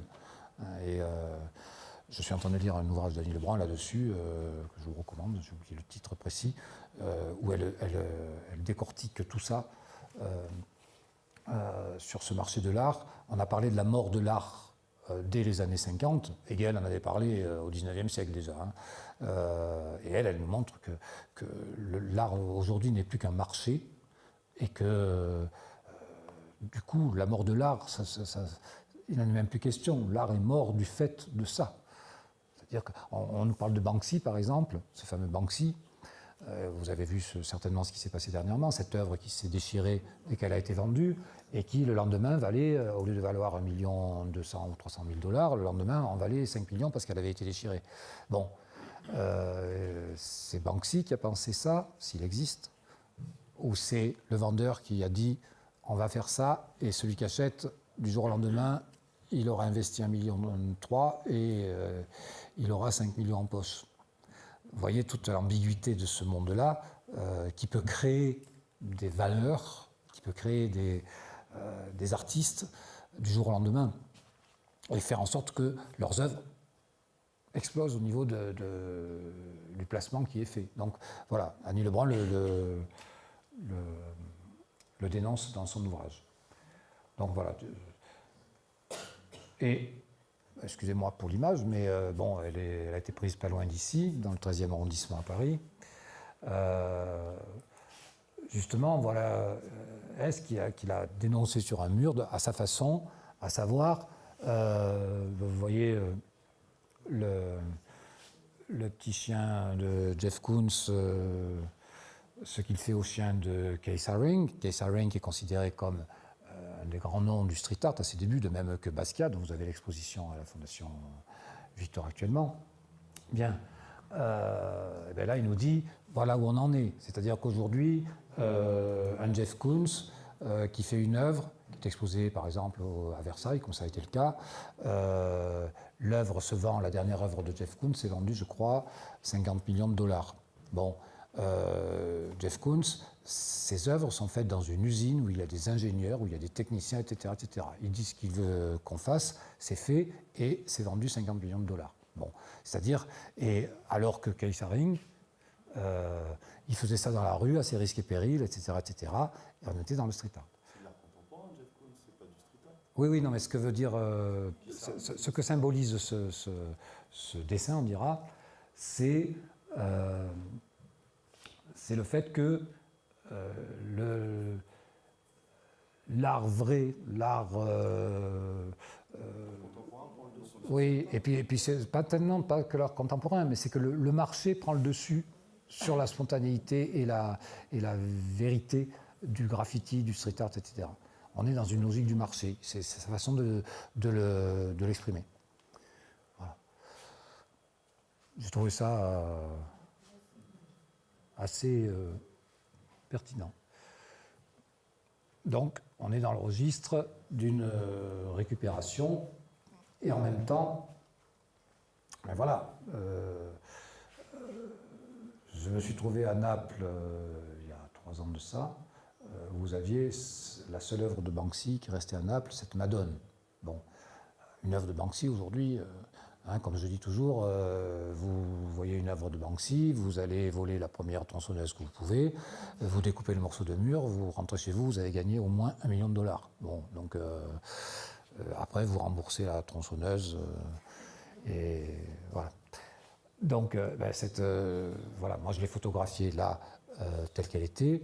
Et quelques temps après, elle a été protégée par la mairie de Naples, de manière à ne pas être taillée, comme ils disent, c'est-à-dire vandalisée par des graffitis dessus, etc., etc., parce que c'est une œuvre qui sera considérée comme une œuvre aussi importante que les statues magnifiques ou les peintures magnifiques de la cathédrale qui est à côté, quoi. Voilà. Bon, et puis en même temps, vous avez toujours à Naples, par exemple, Siopecaf, dans le quartier espagnol de Naples, qui est un quartier vraiment très pauvre, avec les petites ruelles, etc., que certains d'entre vous connaissent peut-être. Bon, Siopecaf en fait 220, on fait ou a fait, parce qu'il y a une ambiguïté aussi, même si j'ai vu Siopecaf à Lisbonne, justement, mais j'ai vu une personne, mais je ne sais toujours pas si c'est Siopecaf ou si c'est un blaze ne désignant qu'une personne, ils sont deux. Ouais. Et 220 murs et rideaux métalliques, etc. C'est la fierté du quartier. C'est-à-dire que, j'en ai parlé avec les habitants, et puis ça a été écrit, c'est la fierté du quartier. Ils ont redonné une dignité à ce quartier. Et les gens protègent les œuvres de Siopecaf et en sont fiers. Voilà. Et Siopecaf, maintenant, c'est connu. Donc, ça a aussi une importance, vous voyez, sur un plan historique, sociologique, la vie urbaine, etc., etc. Et puis, bon, voilà, Vils à nouveau, un des grands murs de Lisbonne, qui est gigantesque, qui est fait donc en scratching. Et puis, voilà, la récupération. Et en même temps, quand on parcourt maintenant cette voie rapide qui fait une dizaine de kilomètres qui contourne Marseille, il y a des murs gigantesques avec des œuvres magnifiques. Je vous dis, il y a eu des sommes astronomiques qui ont été investies là-dedans. Et on les voit en train de faire. Ils ont été formés en plus pour utiliser ces engins. C'est quelque chose, c'est de la récupération. J'ai mis l'exemple de Jace là-haut, Noïps en bas. Voilà. C'est une institutionnalisation. Alors il y a le marché de l'art, et après il y a les pouvoirs publics et les entreprises privées, mais en accord avec les pouvoirs publics évidemment, qui font ce genre de choses. Donc il y a une institutionnalisation, il y a une récupération sur ce plan-là aussi. et les murs dans tout ça, justement. Alors j'en viens justement à la notion de muralisme. Vous m'avez posé la question tout à l'heure, et je ne sais pas si j'ai beaucoup parlé, non, peut-être. Oui, ben j'en ai pour 1 minute 32 secondes, excusez-moi. Oui, alors voilà ce qu'écrivait Jean Baudrillard dans Cool Killer ou l'insurrection par les signes, dont j'ai parlé tout à l'heure. Malgré les apparences, les city walls, les murs peints, n'ont rien à voir avec les graffitis. Ils leur sont d'ailleurs antérieurs et leur survivront. L'initiative de ces murs peints vient du Sommet. C'est une entreprise d'innovation et d'animation urbaine mise en place avec des subventions municipales. Le City Walls Incorporated est une organisation fondée en 1969 pour promouvoir le programme et les aspects techniques des murs peints. Budget couvert par le département des affaires culturelles de la ville de New York, etc., etc. Son idéologie artistique, l'alliance naturelle entre les édifices et la peinture monumentale. Son but, faire don de l'art au peuple de New York. Bon, ça c'est ce que disait, tout en s'étant intéressé à Cool Killer, qui était un graffeur. Bon, ce que disait Baudrillard, philosophe connu à l'époque. Bon, or, il s'avère qu'il confond quand même deux choses. Les city walls, c'était vraiment quelque chose de très, très cadré, très ciblé, et c'était une forme de décoration murale, voilà. Et ils les appellent d'ailleurs les city walls. Si on va par là, on remonte au muralisme, et justement, je vous parlais tout à l'heure de Diego Rivera. Voilà la maison Diego Rivera à Lyon, qui a subi quelques soucis d'ailleurs depuis quelques temps. Donc c'est le muralisme mexicain de Diego Rivera à la gloire de la Révolution mexicaine en 1910. Il a commencé à ce moment-là, et ses œuvres sont classées, etc., évidemment. Et ça s'est traduit après à Lyon par l'espace Rivera, de Cité Création, une entreprise au départ coopérative réalisant œuvres murales, fresques, décorations et autres scénographies, et qui a réalisé à ce jour plus de 470 œuvres, qui a fait réaliser plus de 470 œuvres murales dans le monde. C'est énorme. Sauf que, je vous ai mis un petit historique de ça, puisque là on est dans le muralisme et en même temps le city walls. C'est la récupération des deux courants, du courant new-yorkais et du courant du muralisme. Et voilà le rapide historique de Cité Création. De Populart 78 à Cité Création, d'abord un groupe d'étudiants en désaccord avec l'enseignement dispensé par l'École des Beaux-Arts, puis une société coopérative spécialisée dans les fresques murales monumentales, numéro 1 mondial du genre, qui a 2 filiales, une au Canada, une en Allemagne, numéro 1 mondial du genre, du City Wall. C'est parti d'un groupe d'étudiants en désaccord avec l'enseignement dispensé par l'École des Beaux-Arts.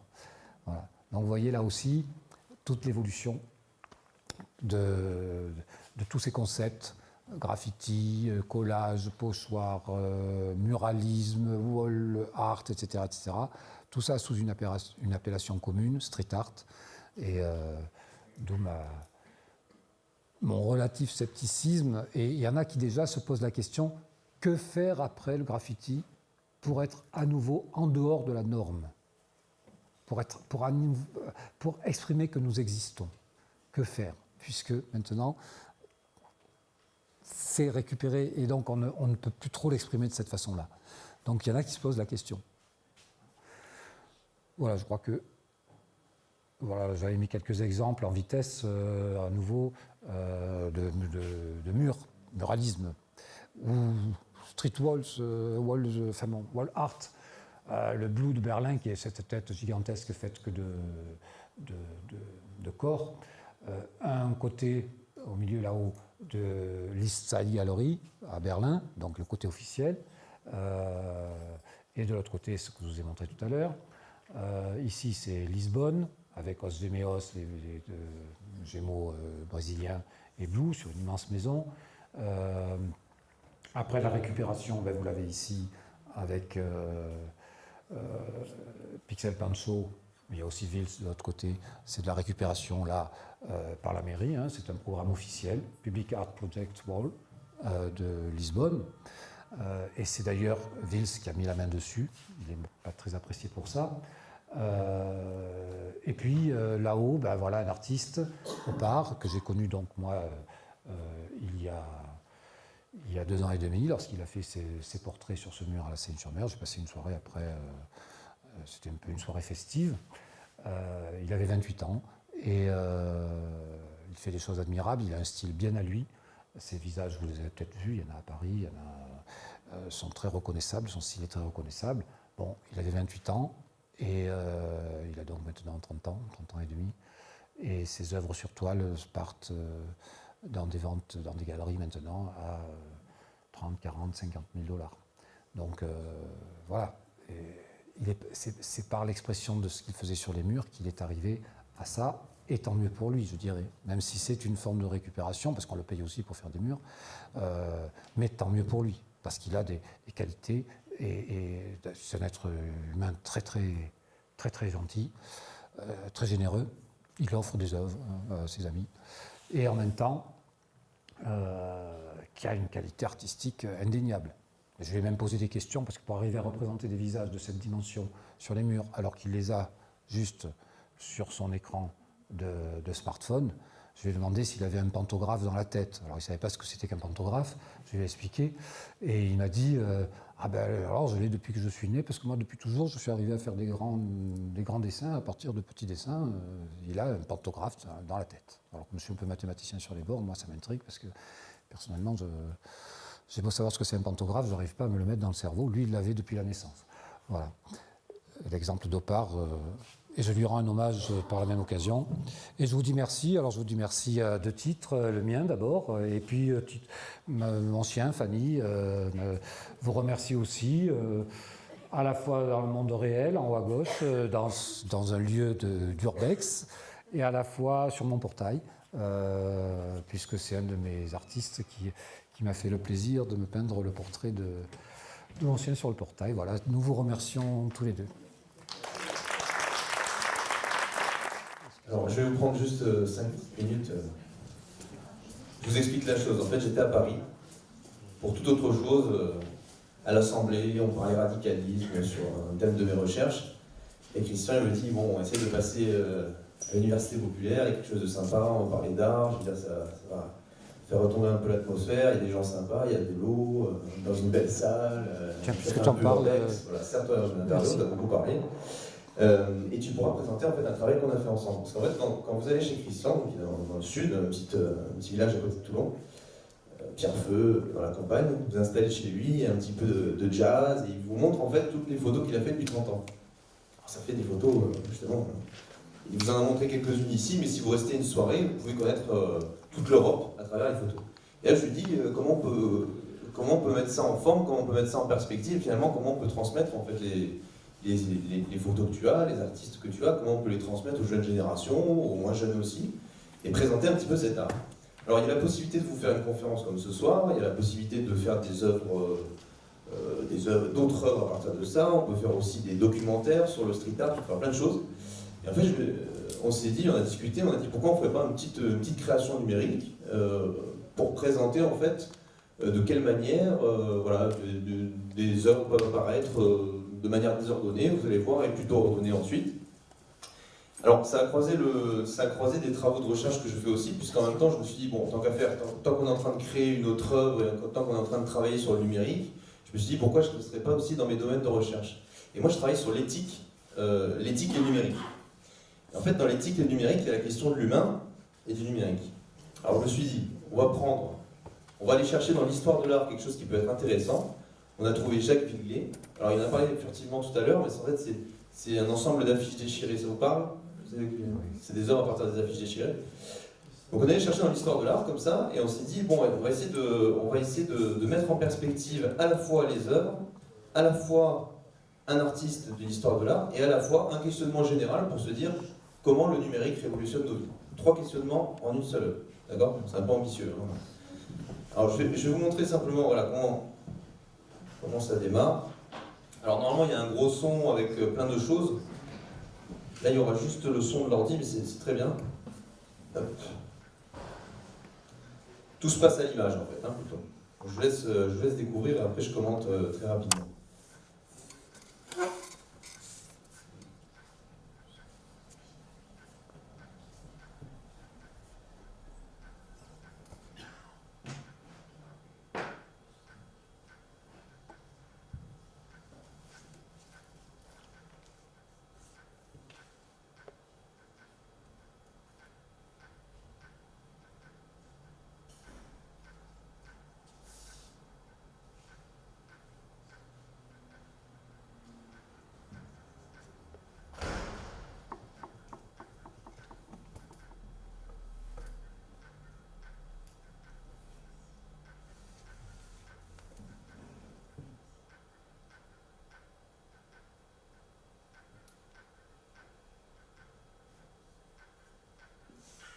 Donc là, en fait, progressivement, c'est juste pour vous montrer le fonctionnement. Ça dure une dizaine de minutes. Vous avez des œuvres en fait qui apparaissent au fur et à mesure. Donc là, c'est Résine, il me semble. C'est ça, Christian. Résine, donc, qui est un artiste de street art. Et en fait, l'objectif que vous voyez ici, alors je ne vais pas vous laisser les 10 minutes parce qu'il faudra un son un peu plus important, mais on va laisser en fond comme ça tourner. Vous découvrez les œuvres au fur et à mesure de mon commentaire. Alors la question, c'est qu'on est parti sur les affiches déchirées donc de Vigley, qui sont des, qui est une création à partir de déchirures. La question que je me suis posée, moi qui travaille dans le numérique, c'est de se dire que finalement, à partir du moment où on travaille avec une photo, la photo est en elle-même un codage numérique, c'est-à-dire qui est précis. C'est-à-dire que ce codage, c'est des chiffres. Et après, quand moi je les manipule sur l'ordinateur, quand je les manipule pour faire des œuvres comme ça, en fait, tout est programmé. C'est-à-dire qu'il y a une particularité dans ce travail-là, par rapport au travail de Vigley et d'un artiste et de l'humain avec sa main qui déchire les affiches, c'est que tout est précis et régularisé à travers un ordinateur. Donc ça, c'est le premier questionnement qu'on s'est posé, c'est-à-dire, par rapport à ce que l'on propose ici, on a donc des œuvres que vous voyez ici. Ça, c'est l'œuvre que tu as présentée tout à l'heure, la technique, le scratching, que tu as présenté tout à l'heure, de Vils, au Portugal, celui-là, je crois, voilà, qui a été photographié au Portugal. Donc c'est la tronçonneuse qui travaille, c'est comment? Tronçonneuse? Au marteau-burin. Voilà, marteau-burin dans le mur, voilà. Donc là, au fur et à mesure, donc j'ai essayé de proposer quelque chose en m'inspirant de Vigley, mais tout en utilisant le numérique. Et là, c'est la complication c'est la première complication à laquelle je me suis posée, c'est-à-dire qu'il y a plusieurs questionnements qui sont réveillés, et ça fera peut-être des petits questionnements qu'on pourra faire l'objet de peut-être une autre conférence ou autre. C'est le travail de l'humain par rapport au numérique, c'est-à-dire que là, tous les éléments que je mets ici en forme ont été créés par ma main à moi, c'est-à-dire que j'ai créé les éléments et les enchaînements qui se sont faits. Par contre, la question que je me suis posée là-dessus, c'est où est passé l'inattendu, c'est-à-dire que quand on déchire une affiche, est-ce qu'on la déchire de manière très précise ou non, de toutes les manières, pas aussi précise que là où le codage se fait. Autre question aussi, la question des temporalités, c'est-à-dire que quand on crée une œuvre comme ça, numérique avec un logiciel, tout simplement, il y a un export qui se fait. En fait, il y a tout un ensemble de techniques et tout un ensemble d'éléments de création de l'œuvre qui sont donnés à la machine. C'est-à-dire que finalement, la seule création que je fais ici, c'est-à-dire que je prends la photo que Christian a faite, qui est un élément numérique de codage, et ensuite, avec la programmation, voilà, je propose ceci, c'est-à-dire que je découpe l'image, et ensuite, je le mets au hasard, mais c'est jamais du hasard. C'est-à-dire que tous les éléments que je fais, pour moi c'est du hasard, mais la machine, pour elle, tout est codé, tout est calibré. Et là, vous tombez par exemple sur la photo. C'est la première photo, hein, c'est ça que tu as présenté tout à l'heure. C'est Marseille, ça, Christian? Oui, comment? Juste un mot sur cette œuvre. C'est quand même intéressant de voir le street art à l'œuvre dans de tels événements. Bon, c'est évidemment Charlie, ce qui s'est passé pour Charlie, ça a été fait la semaine suivante. Et c'est le portrait de Camus, qui a été effacé malheureusement depuis à Marseille. Et ce qui est intéressant c'est de voir la signature de l'artiste. Il ne l'a pas faite directement, sa signature, il n'a pas pu signer avec son blaze, mais elle est sous-entendue si on le connaît. C'est-à-dire que vous voyez qu'il a écrit 4 lettres en rouge, et en fait son nom d'artiste c'est Juice. Voilà. Donc même là, il a eu la modestie de ne pas signer et de faire apparaître. Il l'a fait indirectement, mais il faut le savoir. Donc voilà, c'était juste pour souligner cet aspect-là sur ce. Tu peux poursuivre avec des questions. Moi, juste une chose, vous n'entendez pas le son, mais la bande de son est très très... Ça a été projeté au Dôme des Suds à Marseille pour la Nuit européenne des chercheurs l'année dernière, dans une salle de spectacle avec le son assez fort. C'est aussi une œuvre de David, mais une œuvre aussi numérique, c'est-à-dire que c'est la musique faite numériquement, donc c'est ce dont il est en train de vous parler.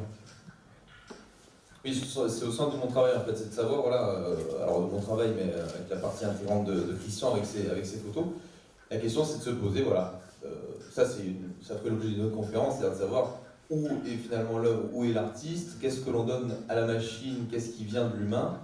Voilà, donc ça c'est plutôt une question qui se pose ici par rapport à l'art, elle peut se poser par rapport à toutes sortes de dispositifs numériques. Je vais interrompre à nouveau. Où est l'œuvre, où est l'artiste? Et bien justement, moi je renvoie au livre de Matteo Trediani qui vient de sortir là, sur le patrimoine numérique, et où il dit justement que la création, une création comme celle-là, a droit maintenant, autant qu'une création sur toile, sur mur, au statut d'œuvre. Il y a une création, c'est-à-dire que c'est peut-être une réinterprétation de certaines choses, mais la façon de les réinterpréter et de les reconstruire, c'est un artiste qui agit, même s'il agit avec des logiciels, il y a une part de création qui vient de lui, malgré tout. Voilà. Donc, sur le livre, vous êtes un artiste. Je dirais qu'un artiste, c'est un peu plus... Pas la même démarche, tout à fait, mais grand débat. Voilà, simplement donc, pour vous présenter donc, cette création qu'on a faite là, il y a d'autres créations qu'on fait, toujours en fait dans la dimension, alors la dimension de départ, avant d'arriver à ce on pourrait débattre sur le statut d'une œuvre, la dimension de départ, en fait, c'est de mettre en perspective des œuvres et surtout de les transmettre. Donc là, on est en train de travailler actuellement, comme tu l'as dit tout à l'heure, Christian, sur un web documentaire qui est un autre type de création numérique où on met en perspective, là aussi, par un système de parcours, de gamification, d'éléments comme ceci. On met aussi en perspective des patrimoines industriels, voilà, toutes sortes de choses. Donc là aussi, c'est un travail voilà, de transmission que l'on fait pour les jeunes générations, pour les moins jeunes générations, en tout cas pour présenter ces éléments-là. Peut-être qu'on peut passer aux questions, Christian, en laissant la fin de l'œuvre, et puis si vous avez des questions sur l'ensemble de la conférence, je laisse en débattre peut-être. Voilà, donc on est prêts tous les deux à répondre à vos questions. J'ai une question. Tout à l'heure, vous avez présenté une nomenclature des styles, etc. Et j'ai rien compris. Rien du tout. Parce que c'est super confus, c'est basé à la fois sur des médias, sur des supports, sur des... on ne sait pas comment est-ce que vous la fabriquez. Oui. C'est une question de technique, c'est une question de proclamation de chaque artiste en fonction de... Oui, alors, il y avait une partie qui était les styles d'écriture. Donc là, on est dans le graffiti. Alors c'est vrai que là, il y a le bubble, le wild style, le 3D, etc. etc. Donc ça, c'est les écritures. Mais après, tout le reste, c'était des appellations concernant des appellations qu'on a données a posteriori. Bon, le mot street art, c'est pas les graffeurs qui l'ont inventé. Le mot... il y avait beaucoup de mots qui sont du domaine de l'art aujourd'hui, parce qu'il a fallu... C'est le problème de toutes les spécialisations en France comme ailleurs. Moi, je suis historien des sciences au départ, j'ai travaillé sur les journaux de mathématiques du début du 19e siècle. Si on n'est pas philosophe, on ne comprend rien à ces journaux de mathématiques parce que c'était mêlé. Ce qu'on a fait, on a séparé petit à petit, quand les sciences se sont vraiment spécialisées, on a séparé les disciplines, on fait des maths, ou on fait de la chimie, on fait des lettres, on fait etc., etc. Et là, ce qui se passe en matière de street art, c'est que on a délimité les champs. Voilà, il y a l'affichisme, il y a le pochoirisme, et puis après aussi dans les formes d'écriture, les artistes eux-mêmes, les taggeurs eux-mêmes, ils avaient inventé leur vocabulaire. Donc, par exemple, le old school, je parlais du old school, c'est après coup, les générations qui sont venues après les années 80, qui font des choses sur les murs où ils rendent hommage au premier, en empruntant à leur style, et donc ils se réclament de l'old school style, d'accord ? Bon. Mais ça, c'est à l'intérieur d'un courant artisanal qui est le graffiti, que je connais bien, mais comment par exemple vous pouvez créer un courant avec le scratching, alors qu'il n'y a qu'un artiste ou deux qui en plus fait dans un style assez particulier, c'est vraiment un muraliste de base, il fait des portraits à peu près comme tous les autres.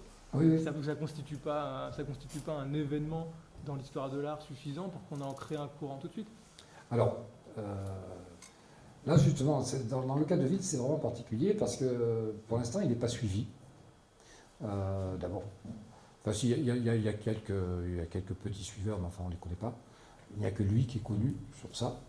Mais comme dans tout courant de l'art, il peut y avoir un début sur une personne, et puis après, à voir, quoi. Mais on appelle ça le scratching, et on considère que ça fait partie de l'histoire du street art. Voilà. Même si c'est une seule personne qui finalement a construit pour l'instant cette histoire. C'est un peu... Je ne suis pas trop d'accord non plus, attention, c'est...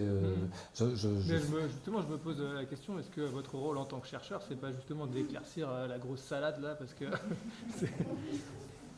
Quelque part, c'est de dire que c'est une grosse salade. J'ai souligné les propos de C215, comme ceux de Ernest Pinu-Ernest, comme ceux de Zéphane Rousseau, tout ça, qui pourtant sont des artistes connus. J'ai fait un petit livre, moi, dans ma région, une petite édition locale, que j'avais voulu intituler au départ Street Art dans le Var, des talents insoupçonnés.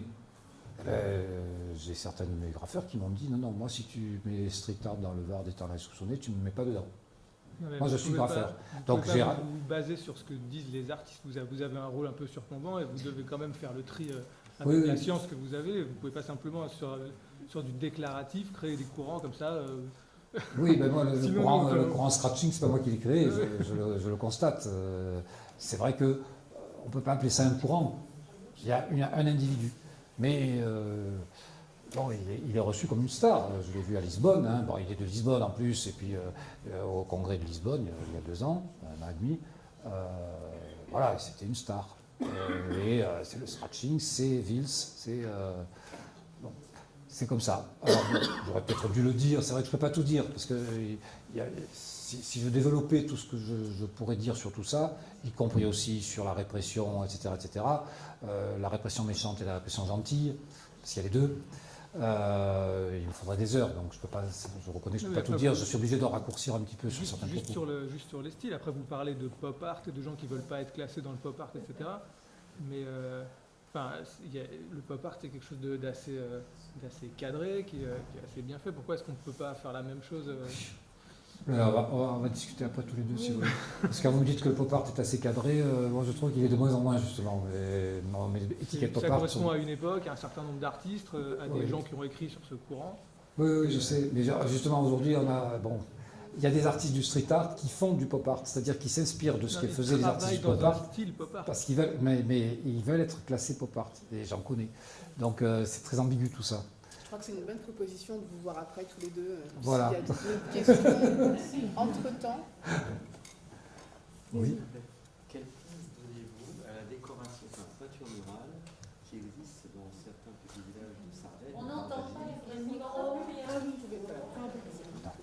Excusez-moi, quelle place donnez-vous aux peintures murales qui décorent certaines maisons dans les petits villages de Barabagie, en Sardaigne, notamment au Solo, les petits villages de Toulouse? Alors. C'est assez particulier et ça ne rentre pas dans ce cadre. Ça a été fait en réaction à certains événements qui se sont passés dans ces villages. Et quelle est leur place dans ce contexte?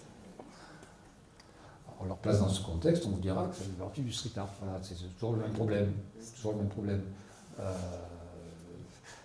C'est une expression locale, des gens qui ont exprimé quelque chose. Ça peut être aussi, on fait décorer des façades dans les villages depuis longtemps. Sur la coopérative viticole, on va faire un beau champ de vigne avec, etc., etc. Donc la décoration murale fait partie de la culture de nombreux villages et de nombreuses villes.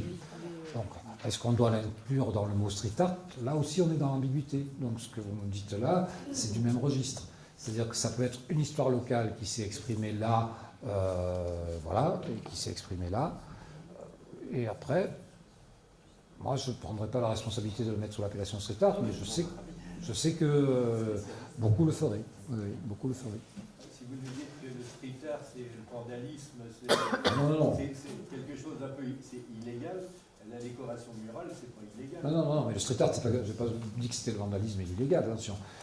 Ce que je dis, c'est que du fait de la récupération de l'aspect vandal, illégal, sous l'appellation street art, justement, ça rend les choses confuses parce que il y a l'aspect légal, mais de plus en plus, on a canalisé, c'est-à-dire qu'on a créé des lieux consacrés à ça, des événements consacrés à ça, de manière à finalement décourager d'aller faire autre chose ailleurs. Il y a un peu cet esprit aussi. Et puis surtout à donner, c'est un petit peu comme pour le football, quoi. On fait jouer des milliers ou des millions de gamins au foot, en les maintenant dans l'espoir qu'ils seront un jour un grand joueur de foot. Bon, alors qu'on sait qu'il n'y en aura qu'un sur 100 000. Bon, ben c'est un petit peu pareil. C'est-à-dire qu'en créant ces événements, en créant cet art, eh bien, c'est un peu le cas chez certains graffeurs de base, ils se sont pris de rêve, c'est-à-dire ils se sont dit, et si moi aussi je devenais un artiste de ça, on a espéré les canaliser de cette façon-là. si vous voulez. Je ne dis pas que le street art, c'est le vandal, pas du tout. C'est tout. Et en même temps, ce tout rend les choses très confuses. C'est un petit peu malheureux. Oui, pardon. J'avais une question aussi par rapport au street art de hip-hop. Je pensais aussi, parce qu'à côté de l'anonymat, de la recherche de sortir de l'anonymat, il y avait aussi une dimension un peu marquer le territoire des autres. Moi, j'avais vu ça aux États-Unis. Oui. Et quand vous présentez plutôt effectivement le côté français, je ne voyais pas apparaître cet aspect-là. Est-ce qu'il est propre aux États-Unis finalement et n'est pas apparu de cette dimension en France? Non, alors, marquer le territoire, oui. Alors, c'est vrai qu'aux États-Unis, les choses étaient un peu plus radicales. D'ailleurs, on parlait de gangs aux États-Unis, parce qu'il y avait effectivement des luttes de gangs entre quartiers, et puis il y avait d'autres choses que ce qu'on faisait sur les murs qui entraient en ligne de compte. Bon. Donc effectivement, c'était beaucoup plus radical aux États-Unis. En France, ça existe aussi, mais dans une moindre mesure. Et comment dire, il y a deux aspects. Il y a l'aspect, par exemple, ce que vous voyez au bord des autoroutes, qui est très visible, au bord, et où c'est les grosses lettres, etc. Là, quand c'est fait, si quelqu'un va faire par-dessus, il peut y avoir punition, c'est-à-dire il peut y avoir vengeance, parce qu'on respecte. C'est respect. Voilà. Après, il y a les lieux de l'urbex, par exemple, où ils font des murs gigantesques aussi. Ça peut être refait par notre crew après, et il ne va pas y avoir règlement de compte. Mais très très souvent, enfin moi dans ce que j'ai constaté, très très souvent c'est avec accord des précédents. Voilà. Donc il y a. Ils se connaissent. Voilà. En fait, Oui, ils se connaissent. Oui, il y a des liens. Bon, ça peut arriver que ça castagne, comme on dit. J'ai vu des réactions, justement. Bien sûr. Mais c'est quand même beaucoup moins radical en France. C'est pas des gangs, quoi. On n'est pas dans la même logique. Voilà. Et des fois, il y a même. Il y a des croisements entre crews, ils disent bah, tiens, voilà, on a fait ça, vous venez, on refait tout ensemble. Et ça, je l'ai vécu plusieurs fois, parce que souvent, moi, quand ils font ce genre de choses, ils m'invitent à aller avec eux. Ça m'arrive de passer une journée, un dimanche avec eux ou quoi. Et bon. Je ne vois pas de rivalité, je vois une émulation, je vois je vais faire mieux que toi, et puis on vient voir, on critique l'autre, etc., etc. Il y a une émulation, mais il n'y a pas de règlement de compte, pas du tout.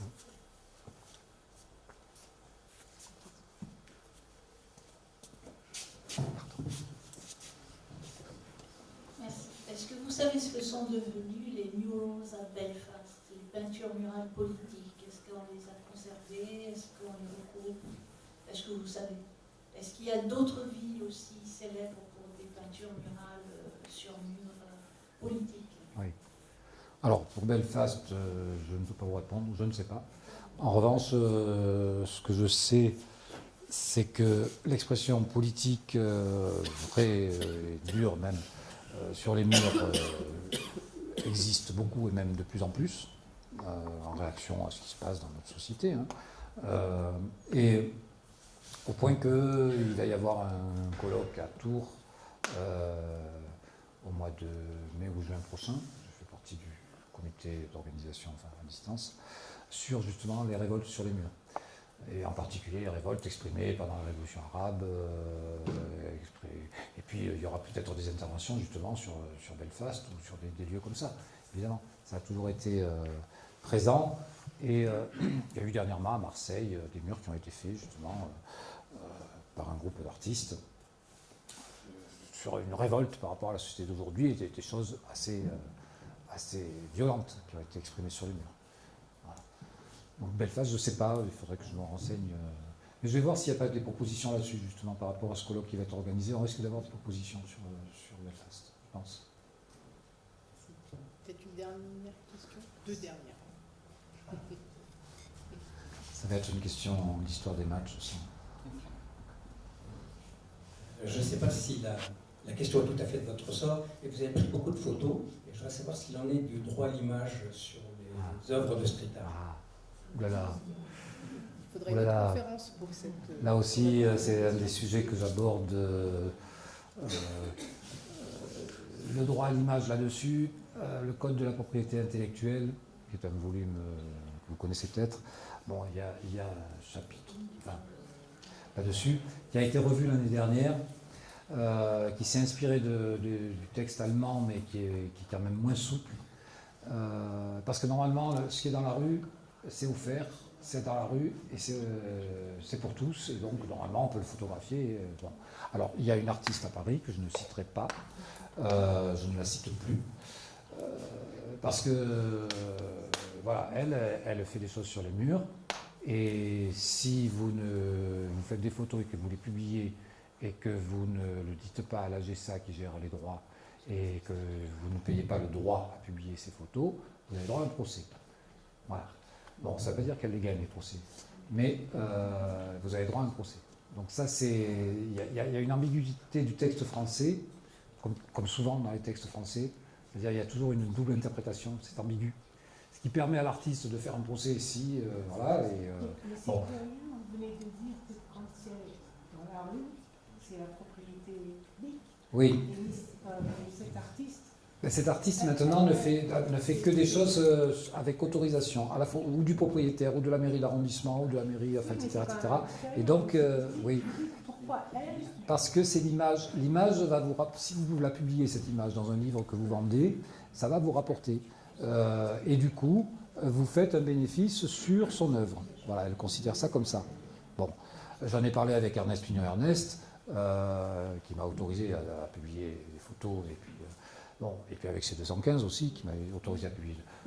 Ernest m'a dit, bon, je me fais engueuler sans arrêt par la GSA, ou je ne sais plus, parce que je dis toujours oui, vas-y, publie les photos, etc., parce qu'il me dit, c'est fait pour ça, c'est offert. De même que j'ai fait Aérosol, les photos qu'il fait, les pochoirs qu'il fait, c'est offert. Il n'y a pas à faire un procès alors qu'il offre ça. Voilà. Mais il y a cette ambiguïté du texte français qui fait que, effectivement, on en est là, avec des artistes qui peuvent vous faire un procès si vous publiez les photos. Si c'est commercialisé. Alors voilà, justement, après, dans le détail, si c'est pas commercialisé, s'il n'y a pas un bénéfice que vous faites dessus, l'artiste, il se retrouve le bec dans l'eau, parce que... mais bon, c'est ambigu. C'est ambigu. Vous savez, tout se paye aujourd'hui. Hein.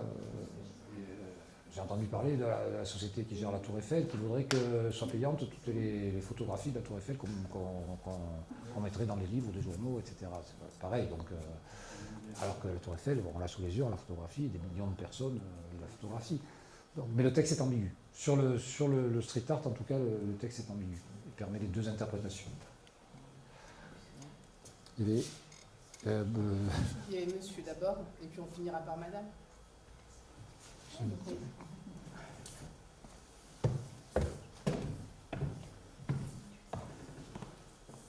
Et ce ne sera pas une question d'histoire des maths.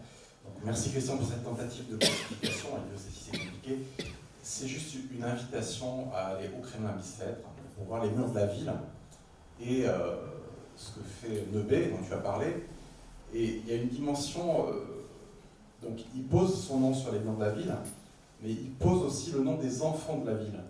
C'est-à-dire qu'il fait des œuvres dans certaines cités du Kremlin Bicêtre, les Martinets par exemple, où les enfants participent en écrivant leur prénom, et après ils les retravaillent de manière à ce que ça devienne une dimension artistique. Et il vient d'inaugurer, donc il y a un lien social qui est important, je pense, dans l'art, le lien social, et il y a une œuvre qui vient d'être inaugurée le 11 novembre. Le Kremlin Bicêtre est célèbre parce que c'est là où habitait le dernier poilu, Lazare Ponticelli. Et il a fait une œuvre murale, je ne saurais pas la qualifier, je ne travaille pas du tout là-dedans. Donc, où il y a un portrait de Lazare Ponticelli. Et du côté de chaque portrait, il a posé les noms de tous les poilus de la ville. C'est-à-dire, il y a une dimension où il sort de lui pour... Ce lien social est intéressant, et ce lien au passé... ce que je veux dire, aller au Kremlin Bicêtre, tu le sais bien, il n'y a pas que Paris, Lisbonne, Naples, tout ça, il y a la banlieue. Oui, aussi. Il y en a aussi à Arcueil. Je ne doute pas un seul instant. Oui, mais je pourrais citer aussi d'autres exemples. Moi, j'ai vu des murs magnifiques faits par des artistes lors de la mort de leurs copains, ou de leurs frères, ou de leurs sœurs, et en particulier d'un artiste qui a fait un mur absolument grandiose suite à l'assassinat de sa sœur à 22 ans, quoi. Donc, bon, donc il y a toute cette dimension-là, et puis ils mettent les noms des personnes disparues, et ils mettent les noms. Donc effectivement, cette dimension existe, y compris dans le Vandal, c'est-à-dire y compris dans le non officiel. Là, au Kremlin Bicêtre, ce qu'a fait Nebé, je présume que c'est dans la politique municipale, voilà, donc c'est dans l'officiel. Mais dans le non officiel, j'ai vu de très très beaux portraits et de très beaux hommages rendus à des personnes disparues, faits par des artistes street art, entre guillemets. Merci Norbert, on se connaît, Norbert et moi-même, sur le registre de l'histoire des sciences, on travaille ensemble depuis une petite vingtaine d'années, Norbert, je crois, non? Oui, j'étais presque lunettes. Une dernière question, madame? Je suis étonnée par la notoriété de Basquiat, par exemple, qui a une exposition énorme. Oui. Oui. Et moi, je ne vois pas, parce que je vois que du graffiti, enfin, vraiment quelque chose qui est contre la société et contre la façon dont il vit. Basquiat, il a fait des graffitis aussi. Oui. Oui, moi, je vois plutôt les graffitis. Alors, effectivement, Basquiat est classé au départ street art, aujourd'hui, après. Voilà. Il est classé street art, il a commencé dans la rue. Oui, mais Basquiat, oui, en même temps, bon, il a été récupéré quelque part lui-même par Andy Warhol et par tout ce courant-là, mais enfin, il était déjà reconnu avant. Et en même temps, Basquiat, il faut voir tout l'arrière-plan, je dirais, de l'ordre de l'art brut, c'est-à-dire de ce qu'il avait en lui, de ce qu'il avait vécu, et puis des générations avant lui, de ses origines. Je pense qu'il faut voir tout ça dans son œuvre. Et à ce moment-là, c'est plus du graffiti, c'est plus du street art, c'est une expression par une forme d'art de quelque chose qui est au-delà de cette dimension simplement visuelle. Voilà, et en ce sens, je suis allé voir son exposition il y a 3 jours. Et c'est pas la première que je vois, il y en avait une à la Fondation Weiler en Suisse il y a quelques années. Moi, je suis impressionné par rapport à ce que je ressens vis-à-vis de l'art brut. C'est-à-dire devant du Basquiat, je ressens ce que je ressens devant des œuvres que je vois en particulier dans un hôpital psychiatrique où il y a des ateliers d'art depuis 30 ans, où ils ont 40-50 000 œuvres.